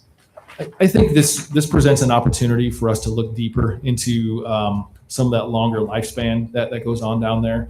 And what I would say to that is I'd like to do a little bit more look at that, and then maybe bring back to council some options if we think that it makes more fiscal sense over the long term to do that. And we can evaluate that and see if it fits within the priorities. It just feels like if we're making the improvements we're making, that having old cobbled together hangars is maybe not the best way for us to deal with it. Well, especially your comments well directed, because it talks about in the note, experiencing worsening structural issues. Mm-hmm. And so if there is these are pretty economically constructed. All you're trying to do is put a roof over and a little bit of security around these planes. So if they are starting to sag and starting to have issues, I think your point is well taken, is that, at what point do you say you just got to pull the plug? And, but I know it's not going to come cheap. Nothing does anymore. Yeah. Other questions? You mentioned meters, parking meters. You have probably seen centralized, fare stations like in Des Moines, where all they have is signs. Yep. And then you go ahead and go to a central location, and you can go ahead and plug it in, and if you can even add, or stop the meter if you want to. Is that one option, or is it that's just really super expensive and just not really warranted in our quantity of? I think so. Yes, a solution like that may have a future at some place in our system. I think it's fair to remember that there's many locations we have that are not one off, but there's a dozen meters here and 2 dozen there that maybe it doesn't make sense for there. What I will say though is those centralized locations are typically incredibly expensive, upwards of $500,000 just for the unit itself. It has to have data, it has to have power, and they're really challenging. So that would be an option we would bring to council to consider. Obviously, that's something that is used in other locations, but that is a potential for the long-term future. Yeah. Yeah, and as Steve mentioned, the app is always there. We currently use Park Mobile. Iowa State has transitioned over to Park Mobile already, so that's an option that we can look at for council that would be much more cost effective. The maintenance is much less, but there has to be an appetite thing to really move away from these mechanized meters. And we want to bring in those options so you can really vet them out that way. Downtown Des Moines has those now in the apps. If you've been there. I just want to echo what Tim said about the length of time to complete streets. In the 8 years I've been on council, it's probably been the most complaints we've gotten just about the length of time on completing streets. And we understand that it's not city staff, it's contractors, and it could be just due to weather too. But I appreciate your comments, but I do think from a standpoint of we're always striving to deliver exceptional customer service, that would be something that creative ways to try and really respect that. I feel for them. If I was in that position, it'd be very difficult trying to get access to your house, especially people who are any more mobility, impaired as well too. Mhm. Last question, and it's not for your department as much as it is in general. Steve, we're seeing a lot of internal services that are just skyrocketing in these budgets. Is there essentially a shifting from costs from one department to different departments and then a decline in internal services someplace else to offset that? I mean, like, for example, library was up significantly. I noticed here in some of the public, Justin's, it's going up quite a bit more so than, There's probably not one answer to it. Sometimes we try to keep pace with our fleet replacement fund. We charge each year. So hopefully at the end of the projected life, we'll have cash on hand to do that. But sometimes the increase in replacement costs just have accelerated what we've put away. So in that case, as we were short $120,000, that's spread among 4 programs. So that's why you see that increase. I think we'll try to do a better job of trying to anticipate what those costs will be, but it's tough to do. And then you have other ones where we just switch, one went up, one went down. You'll see a switch sometimes in Parks and Rec from one program to the other, or in the case of the library, that was the IT switch in personnel. And those are charged back through in the internal services. So maybe a better question. there's a different story for each one. What's included in internal services? Yep. That might be helpful to understand because it's a pretty broad category. So. Yep. And part of the reason is, to Tim's point, is all cities may be looking down the barrel of a pretty significant impact of legislation at the legislature. And I'm just trying to be cognizant, I think council is too. Okay, if we get hit with some caps, where are we going to have to start looking for trimming? And I just was curious how this plays into it, because I think all the department has done a great job trying to keep the budget increases to a minimum. But if one thing just pops out all the time, I'm just kind of curious, help us understand why it is, and if there's something offsetting it someplace else, or I'm sure there's an explanation. And so I'll let the person who is the biggest expert in the room, Nancy, answer that question because she's got the microphone in front of her. Nancy, go ahead. So internal services, probably the largest component. Can you put that, hold on, just look closer together. Thank you. Probably the largest component of it is risk insurance costs, and then fleet services are probably the 2 biggest components. It also includes, though, computer service costs. Some of the departments, they pay for finance time, city manager time. That's typically the enterprise funds, like the utilities, that pay for that. communications, the print shop, there's some other ones that are smaller, but I would say fleet services and risk insurance are the two largest components. And internal services as a whole, we're really not up that much this year. I think you've seen two of the departments that probably had the biggest changes this year. Justin's was largely due to the fleet things that we needed to bank some additional money because of the cost of vehicles going up and needing to have additional escrow funds to make those replacements. And for the library, it was the shift in the IT. They typically paid their own staff to do that. This year, they're paying the finance department instead to do their IT costs. So we probably won't be able to cut those services because they're just buying services, like contracting out for all the services, finance, HR, things, insurance, probably not there. What will happen is, I think we're pretty astute here by putting a replacement fund. The replacement fund allows you to put away, like you buy a car and then you'd start putting away money for the next 5 or 6 years. So at the end of 5 or 6 years, you'd have cash on hand. So you have a level kind of impact on the budget. If we haven't done that, it shows up in your operating costs. So if we have a cap, let's say in the general levy, we have to stop doing that. What will happen is we won't put away for that. Then all of a sudden, we're going to go ahead, we'll buy the vehicle for the next 5 or 6 or 10 years. We're going to save money on the operating budget, but you're going to have a big bump at the end when you need to replace that big truck, that $90,000 truck, or all the other cars. So that's not good for budgeting when you go along like this and you have a bump. Then you drop back down again. It's going to put pressure on that year when you have the bump. And you'll probably have caps that won't allow you to meet that demand. So that's going to be very frustrating. Other things we'll have to do is we might have to use geo bonds, if we have capacity, to start borrowing money to pay for those capital costs rather than have a savings plan over a period of time. That's going to end up costing the citizens more because we're going to pay interest rates on it.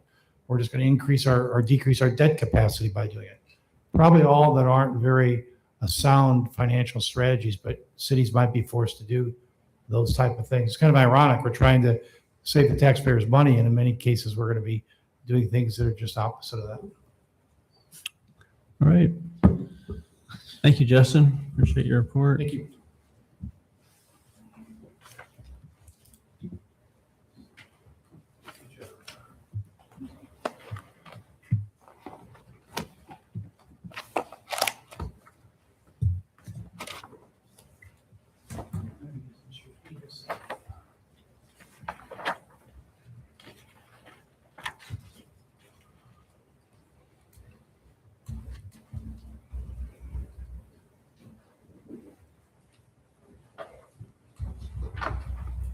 Good evening, Mayor and Council. I'm here to talk about fleet and facilities tonight.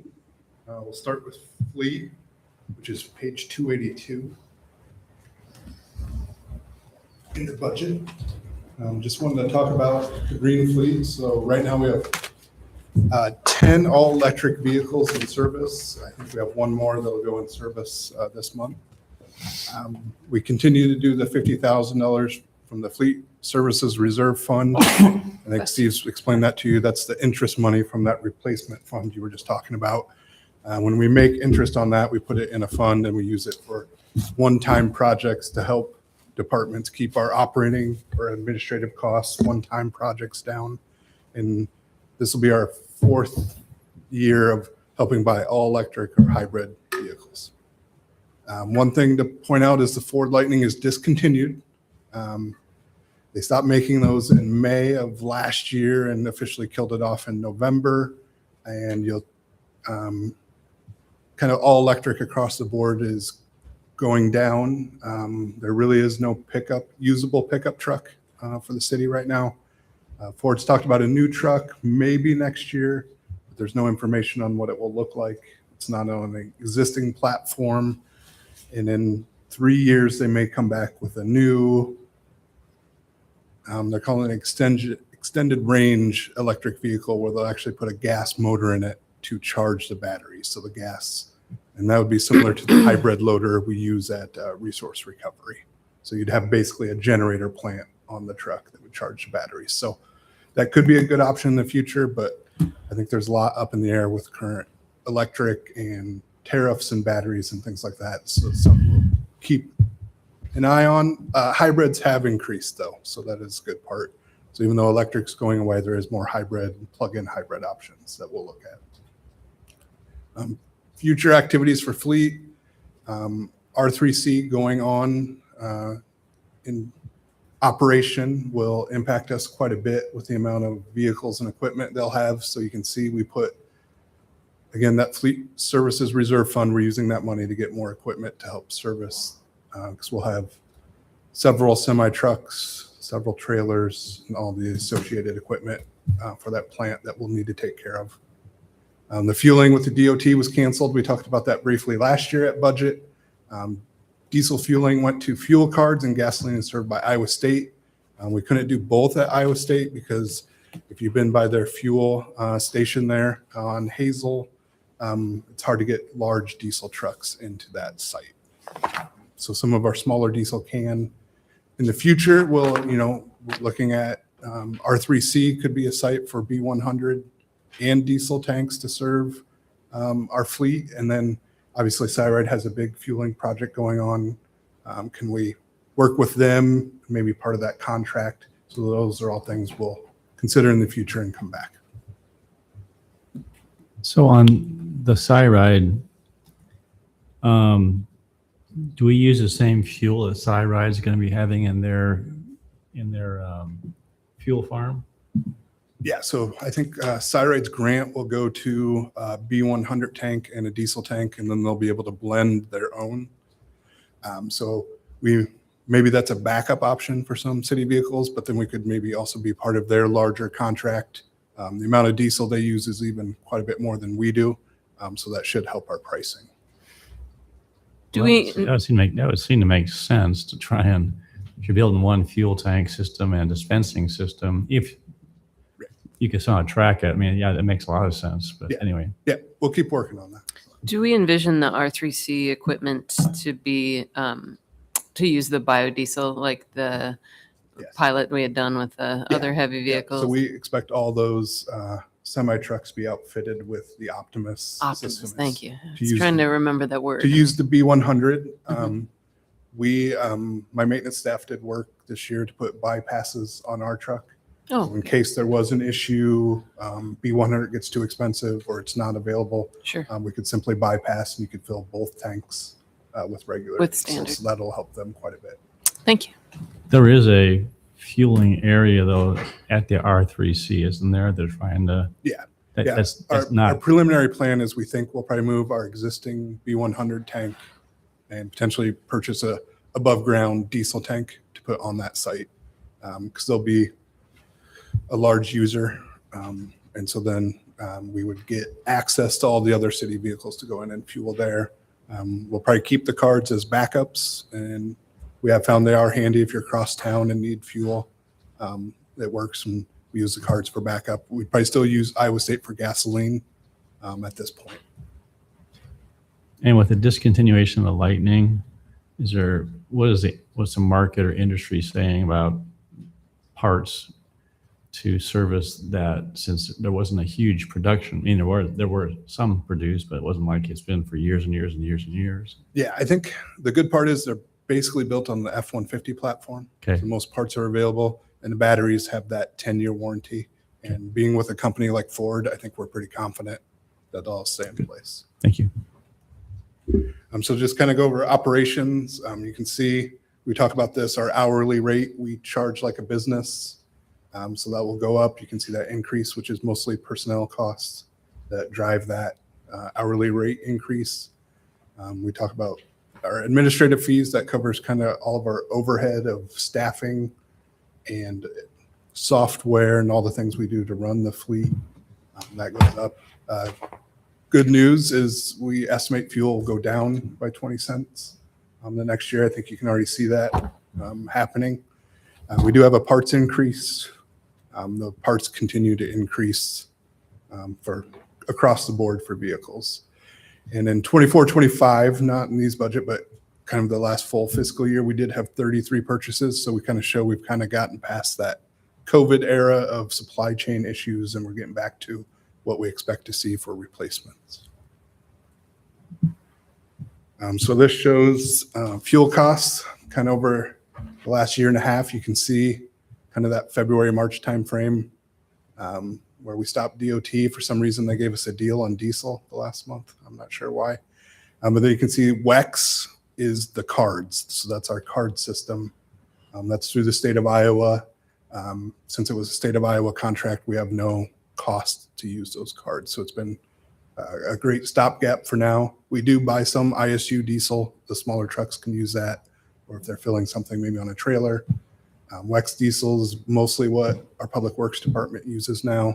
So you see them a lot down at Quick Star, because that's one of our larger fueling. And then we do get some gas. Every vehicle now has a backup card. So if you're traveling or you need gas for some reason, you can't make it to Iowa State, you can use that card. So you can kind of see, the last couple months where the prices are starting to go down. So fuel usage, this kind of shows everything. The big drop there is kind of in the gray that you can see in 24, 25 gets closer. That's E85. And that's because we moved to hybrid police cars, which don't use, back in 17, 18, 19, all police vehicles use E85. So they were a big driver of that fuel. Since we moved to hybrids, that's why that's dropped. And then you can kind of see the B100 in the purple there in 18, 19 kind of went up and leveled off. Now that's going to increase quite a bit with R3C coming online. And this doesn't include what Cyride has been using in their pilot project. They track that separately. And a lot of our fuel usage is dependent kind of on Justin's number. As salt goes up, probably our fuel goes up. So it depends on winter season how much fuel we're going to use. And this kind of shows we've been pretty consistent since we got the B100 as a percentage of diesel, that we're kind of in that 25 to 33% range. Now you might see that probably stay the same, even though that diesel number, the overall is probably going to go way up with the R3C, but we expect that percentage will be about the same. So is there any questions about fleet? There are questions on fleet? I have one question, and it might be completely off the mark. But if the R3C is going to be one of the ways that we're increasing our use of fuel, is there the possibility of finding cheaper fuel on the route to or from Carroll County? Because I know Ames has this kind of high-priced fuel bubble for cars. I don't know whether the same is true for diesel. Yeah, I would say right now, probably that's true. But I think if we go to working with Cyride, that'd probably be the best available rate we could get. And so by the time that gets online, we'll have to have those discussions. And we maybe even still might be able to get on the Cyride contract. Maybe even starting when the R3C opens up to purchase off their diesel and B100. And switch that, because right now they don't have a big enough tank to purchase large amounts of B100, but we do. So I think we'll be talking about some partnerships going forward. Facilities. So page 266 is facilities. Just want to highlight some projects. So the former Parks and Recreation multipurpose room, which was kind of what we called the gym space, was remodeled into space for a portion of the city manager's office staff.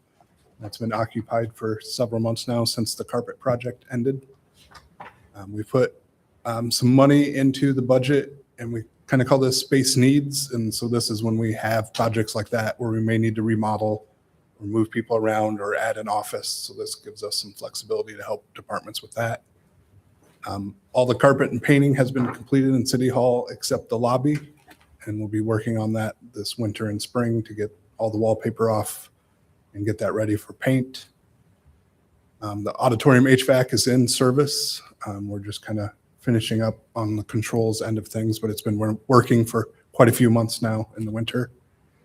And then staff, we're working with the new Fire Station 2 and Ames Animal Shelter, and we continue to help any department throughout the city if they have needs with their facilities. So be happy to answer any questions for facilities. You want to talk about the two big projects at City Hall that are coming up? Yeah. talked about it before, but Yeah, mention one more time. I think on Steve's list of one-time projects, we talked about the renovation of the courtyard. So we completely revamped the courtyard landscaping here at City Hall. And we do that this year. So we'll be removing some trees that have kind of outgrown the space or aged out and putting in some landscaping and hopefully some hardscaping to make it a little more user-friendly for staff to sit out there and use that space. And then we're also looking, because we put so much equipment now, new equipment, that kind of HVAC space of City Hall, kind of next to that dumpster area. We're asking for some money to put a louvered fence in that area to keep it secure. There's lots of tiny pipes and electronics now that weren't there previously that we want to make sure is protected. Yeah, and then CIP, if you have questions, we put 2 studies in the CIP. One is for all the exterior doors of City Hall, to hire an architect to look at the doors. As you know, several years ago, we painted them to extend the life, but we need to kind of start thinking of a plan to replace those. And then the auditorium or City Hall HVAC will need replaced. Our heat pumps, I think we have 160 heat pumps in City Hall, are nearing the end of their life. I think they're about 12 years old now.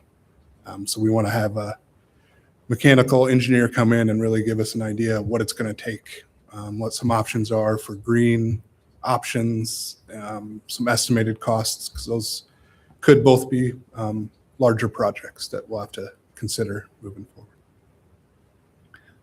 How are we using the energy audit to start doing budgets for facility improvements? I think we kind of made sure we talked to every department and had them make a look and kind of think about that. As we talked about during that time, a lot of it's end of life. So if they were going to put money in to consider replacing their HVAC, they should take that report into consideration. I don't believe we've had a large amount come up lately. I think Well, a good example is a technical service building, the water, electric department down there. We've used that, and we're actually going out with an RFP to change over that system so that they're relying on the recommendations from the study. So when it's appropriate, when we're about to do replacement, we bring that into effect. We're not just doing it right now, but we've got ongoing projects all the time on buildings to upgrade it. We'll rely on that study. So you're just going back to it to refer to it as projects come up, then you're saying? Yeah. Not using it to essentially be more strategic in terms of what we're doing moving forward. Yeah, I think we'll definitely look at it moving forward. Even if it's a simple replacement like a water heater, hopefully we can just touch base. And some of those things, does it make sense at this time to do it? Some of the bigger ones, that's where you should be thinking about it already and then referring back to that. Okay, very good. Thanks, Corey. All right, thank you. Good job.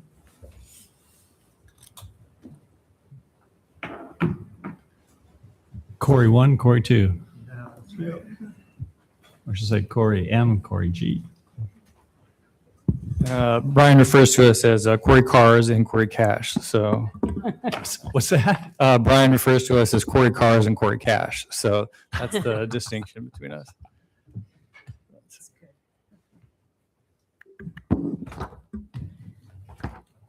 There's our solution right there. We'll just ask you for all the cash we need, huh? Doesn't mean I have it. Just know a little bit about it every once in a while. So. All right. Good evening. Have a few slides related to the finance department. We'll start off with economic development. Just a reminder, we do not have a department of economic development. It's comprised of the three of us, city manager's office or city manager at 10%, the planning director at 5%, and then I'm 16%. We're funded from the general fund. So that's something we might contemplate modifying in the future, but that really kind of makes up our planning or our development team, and Steve kind of leads our effort in that area. In the coming year, we anticipate obviously the implementation of the residential development incentives. That's ongoing. certainly that'll take some time and some effort on behalf of that team to enter into some development agreements.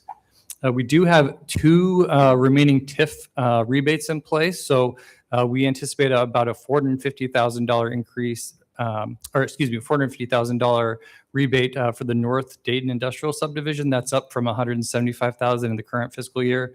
And again, that's a result of the increasing valuation in that area. And then in 26-27, we'll make the final payment for the Barilla agreement that amounted to about $2.5 million over the course of that agreement. And that should close that out. And then just a reminder, we've talked about it a little bit, but 5/7 of the hotel motel tax goes to Discover Ames. And so we had a significant increase in our budget this year by about $437,000 or about 16%. And so what that means in our budget is a significant increase of about $312,000 that we pass through to Discover Ames. And again, that's just based on our historical budgeting. Financial services, is comprised of finance, admin, and budget, accounting and reporting, debt service, and then purchasing. And I have the associated page numbers up there. So one of the things you'll notice in our finance admin pages is we have an increase in our contractual services. And that's really to provide training and education for our employees to ensure advancement. So we, in all likelihood, will have some transition of long tenured employees. And so we're trying to make sure that the employees we have on staff are properly prepared and have the educational background to fill those gaps. Nancy's laughing because she might be one of those employees. And then again, a reminder, the Moody's rating was maintained at AA1. We've been having some conversations with PFM, who's our financial advisor. And you did see the CIP, and we have significant obligations coming up in the next year. And so we're likely to see some pressure on that rating as well as the electric revenue rating. So something to keep an eye on, but with the amount of debt that we anticipate issuing, wouldn't be surprised to see maybe a downgrade or at least a pushback on that current rating. So something that we'll have to continue to work on. Last year, we selected a new human resources information system, and the finance department's role in that is largely the timekeeping. So we're moving from paper timesheets or other electronic means into a single integrated timekeeping system. So that should be beneficial for our department and especially our departments that have a large seasonal base. So think park and rec and that type of thing. And then the last thing for our purchasing department, one of our goals is to establish standardized professional services contracts. So we've done a lot of building in the last couple years, and I think we've run into a few complications related to contracting. And so the thought is that we would attempt and work with the city manager's office and other departments to standardize some of those AIA contracts and the EJCDC contracts. Next is information technology, and I have Brent Moore. He's our IT manager here to answer all your technical questions tonight, but I'm going to run through a few of the highlights. So as Sheila mentioned, we transitioned 2 library personnel to the city IT team. We did have a vacant position, the IT specialist public safety, from a retirement. And so we eliminated that position when we added the 2 positions from the library. And the thought in that was that Brent's team has done a lot of automation. And so we've been using that automation to reduce the number of calls and concerns we've got or received, And so we're trying to move forward with just a little bit of a smaller team. And a large part of that is we're consolidating the library's network and our network into a single network. And so hopefully that creates better security, it's easier to manage one network instead of 2. And so we're really hoping that provides some efficiencies. And then over the course of the next year, we anticipate additional multi-factor authentication protocols. You can see in the bottom, there's a computer, and off to the right, there's a YubiKey. And so the thought in utilizing that technology is you would enter your credentials, and then you would have to physically tap the little gold part to ensure that you're on site and you're the person that's entering the credentials. Additional forms of security.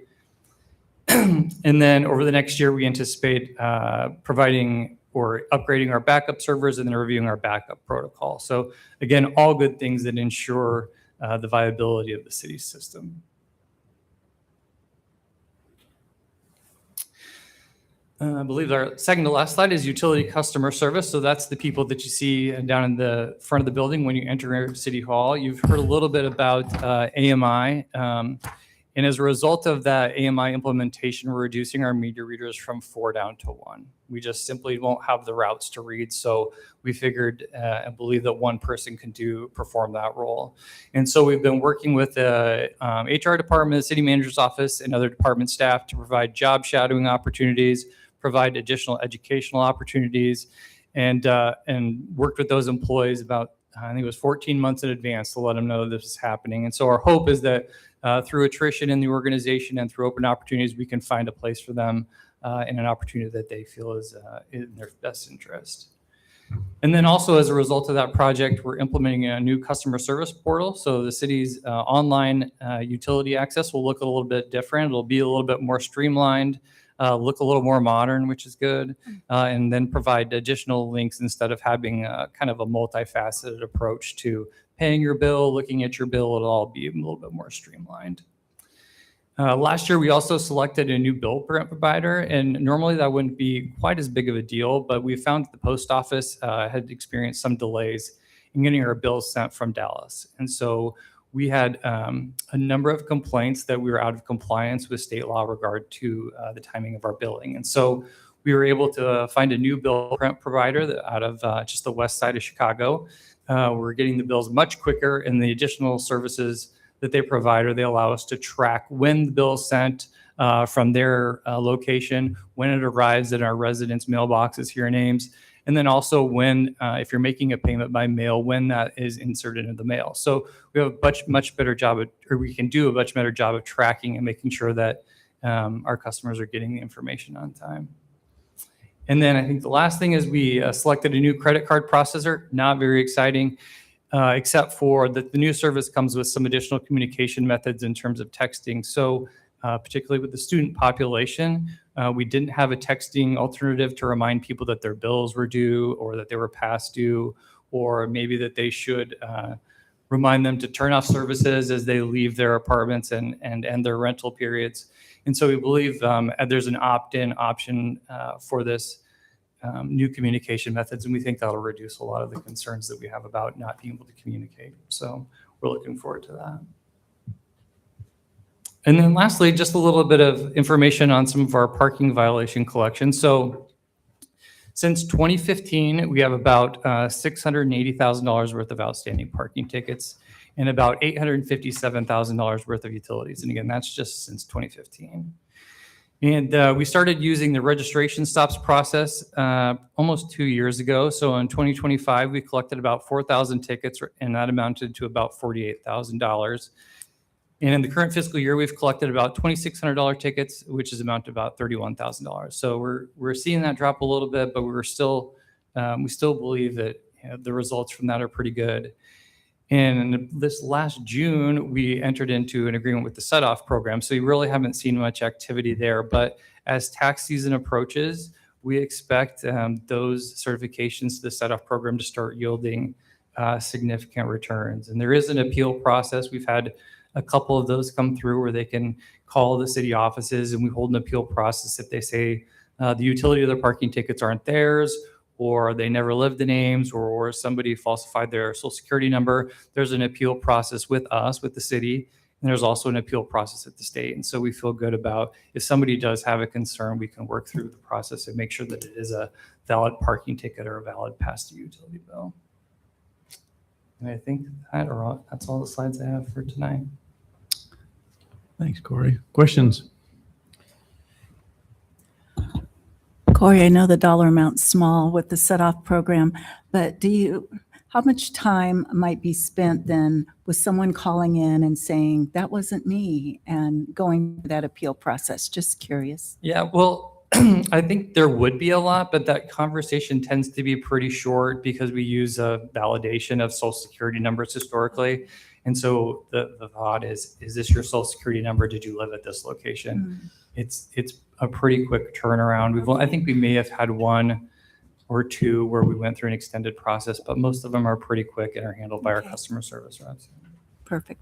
Thanks. One thing I want to point out, and you'll hear later on when we talk about building fee increases, is the state tightens down on us, we'll have to move more to user fees, correct? And one of the issues we have is use of credit cards, which is really a convenience. We have other ways to pay directly, but the use of credit cards. Now, we didn't put that in this particular budget, but you want to talk about what we may be seeing or asking for in a future budget? What we're talking about? Sure. So we have a prevalence of credit card uses in different policies. So for instance, if you pay your utility bill, there is a fee associated with credit cards. But if you're paying for a park and rec fee or an animal shelter fee, the city eats those fees. And so as you can imagine, as people move to electronic transactions, those fees become larger and larger. And so I believe it's a significant enough amount that at some point it probably warrants, and I think maybe the marketplace warrants taking a look and seeing how we're handling some of those fees. So we're not changing our attitude this year, but I could see next year us coming as things tighten down, talking about that. You're seeing more and more retailers, especially food service. That's it. If you pay cash, you get like a 3, 4, 5% discount, or the price you pay is assuming you're paying with a credit card. I just think that it's becoming more socialized, more normal in terms of that. And so it just, again, somehow we're going to recoup those expenses. Right. It's nice to see you're starting to see some recouping on parking. Can you comment on how we're doing on recouping almost $1 million or $850,000 of utility? Not a past due. I mean, that's obviously it's a huge sum of money that we could use. Yeah, well, you can't use registration stops for utilities, and so we're really limited to the set-off program. So we think that once taxes begin to be filed at the state level, we'll probably start seeing a significant number or a significant increase in collections. And we started this in June, so we haven't been through a tax season. So, the next 3 or 4 months, we anticipate that to pick up. But, we just keep loading more. As we receive payment, we receive more past due invoices. And so we keep adding them and loading them into the system. So we're trying our best. And these are the only 2 additional forms of collection that we know that are available for cities. I have a similar question on this. Wow, we're going to have to be paying more attention to these. So can you give us a sense, because the numbers are just sort of naked numbers there. They don't have anything to compare them to. Are we in line with other peer cities in terms of the level of outstanding debt? I just have nothing to compare this to. Yeah, it's probably difficult. I don't have the answer to that directly, but there's not a lot of cities in the state who operate electric utilities. And so I would guess that that's much higher than most cities across the state. I do know that a lot of the larger cities are using the set-off program. And it was just revamped this last year. And so I'm guessing we can probably gather that data as more cities are added. But I think the hard part is that we operate more and larger utilities than a lot of other cities across the state. Well, and so that's a step in the direction of an answer. But from a policy perspective, do we sit there and go, wow, that's a big number, and then not do anything? Or are there things that we should be doing? And I don't have any answers, but that number has my attention. Yeah, so, I think we started these programs because we weren't yielding the results that we expected in our collection process. I mean, that's the real answer, is we were using a collection agency. We didn't think it was effective. This seemed to be an alternate to that. And we're still using a collection agency, but we've really added this to the mix. So, we're happy to take recommendations. These are the 2 that we've found recently that we believe will yield better results, but we're somewhat limited to our tools as well. I think the transient population with the students probably may make that a little bit higher. We see maybe as people transition away from Ames, the last 2 utility bills go unpaid. And so we probably have more turnover in our utilities than other communities. But I mean, I guess that's the thought in using the set-off program, is if they stay in Iowa and they file their taxes eventually, we may have a way to catch up. So this is just wild hair. Could the city require that a credit card be on file, and that if a bill gets 90 days or 60 days or 30 days past due, that automatically hits their credit card and charges them. Now I'm sure there's probably lots of fraught with legal issues, but I'm trying to think. I know of some circumstances where someone did get behind on their utilities, and you can't shut them off during the wintertime. Sure. Understandable. Yep. You're But they saying, went, no, but- you'd require credit in order to set up an account? what's that? You'd require credit in order to set up an account? That becomes an issue. Yeah, I think that Well, you think you'd have to have a credit. You have to have some kind of credit history to. no. No, you don't. No. To we get- just take a You have to deposit. make a deposit on Yeah. your first. You do. One. Yeah. I find it. Just trying to. The Yeah. point is that we likely are going to be faced with challenges. Sure. Budget-wise. I'm just trying to think, how can we be receiving the revenue that we need to be operating? I understand these go into revenue accounts Yep. versus a 1 cent. Into the general fund. Right. I'm still saying though is that, as Tim said, $850,000 is a lot of money, and the point is that it's got to come from somewhere. Anyway, No, well, I don't think this is the place to work through this. Yeah. No, that's true. But I would like to have a place to work through this. And, there are some interesting equity issues here. Yep. But the alternative is that we end up socializing those costs across the rest of the people. And if that's a policy decision as a council, we want to do that, then I think we should do that because we intentionally do that rather than we just happen to do it. So, That's a good point. This is not the place to take. yeah, care of but it's fair to kick the ball a little bit. Corey, would you need a motion like to just have a place to come back to bring this back at some point? I don't know this needs to be anytime soon, but to create a space where you would bring back a more intentional conversation on this? I think we can bring back, I think it would be interesting to bring it back after the first year of collecting through the set-off This program time next year. then. on taxes. Yeah. The other thing I would say is a part of the policy decision is at the state level because there is a lot of rules and regulations that go into running utility. And I'm almost 100% certain we can't require any form of credit, and we have to do we're required to comply with certain provisions of the Right. state code. And when we don't, that's when you get the complaints. But we can certainly take a look at other collection methods and other policies that are within our control and see what we can do. Well, we've been focusing just on sticks. Maybe there are carrots as well. Sure. For people who pay on time or something, there could be some kind of financial incentive. So I don't want to micromanage this, but I don't want to frame this as only sticks. There could be some incentives that we would offer. So can you just on your own, just sort of create Sure. your own sort of placeholder for next year? I don't know that it needs a motion if you can bring that back. No, we can bring back some additional information about our collections and maybe some possibilities to improve collections next year if that's sufficient. Yeah, and this will give you a year as you go to conferences and visit with peers, Sure. just to think about, are there best practices that we should consider? But I think the council will be interested in a range of different options, including some incentives. Sure. Yep. I Appreciate had that. one more question for IT, and I think we had the CrowdStrike or some kind of a security system that we benefited from for free, I think, from the state. Yeah. Is that continuing on, or is that something that we have to get budgeted to start paying for?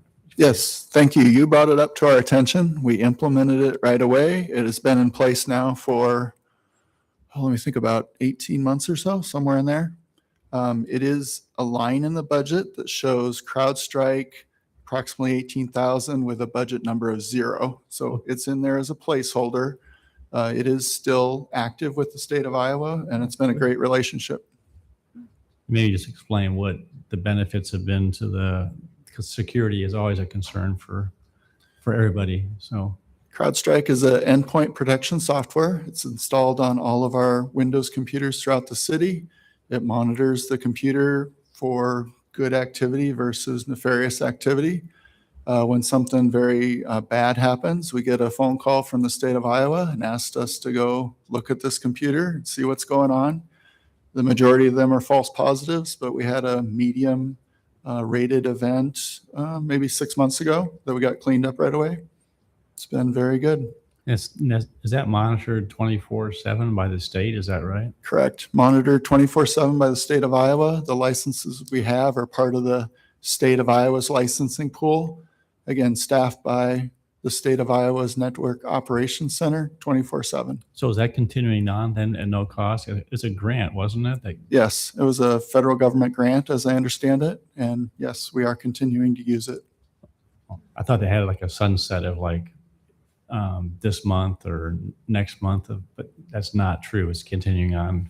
I'm not aware. Let me Good. research more. We'll take that benefit. Yeah. Thank you. All right. Any other questions for Corey? All right. Done for tonight.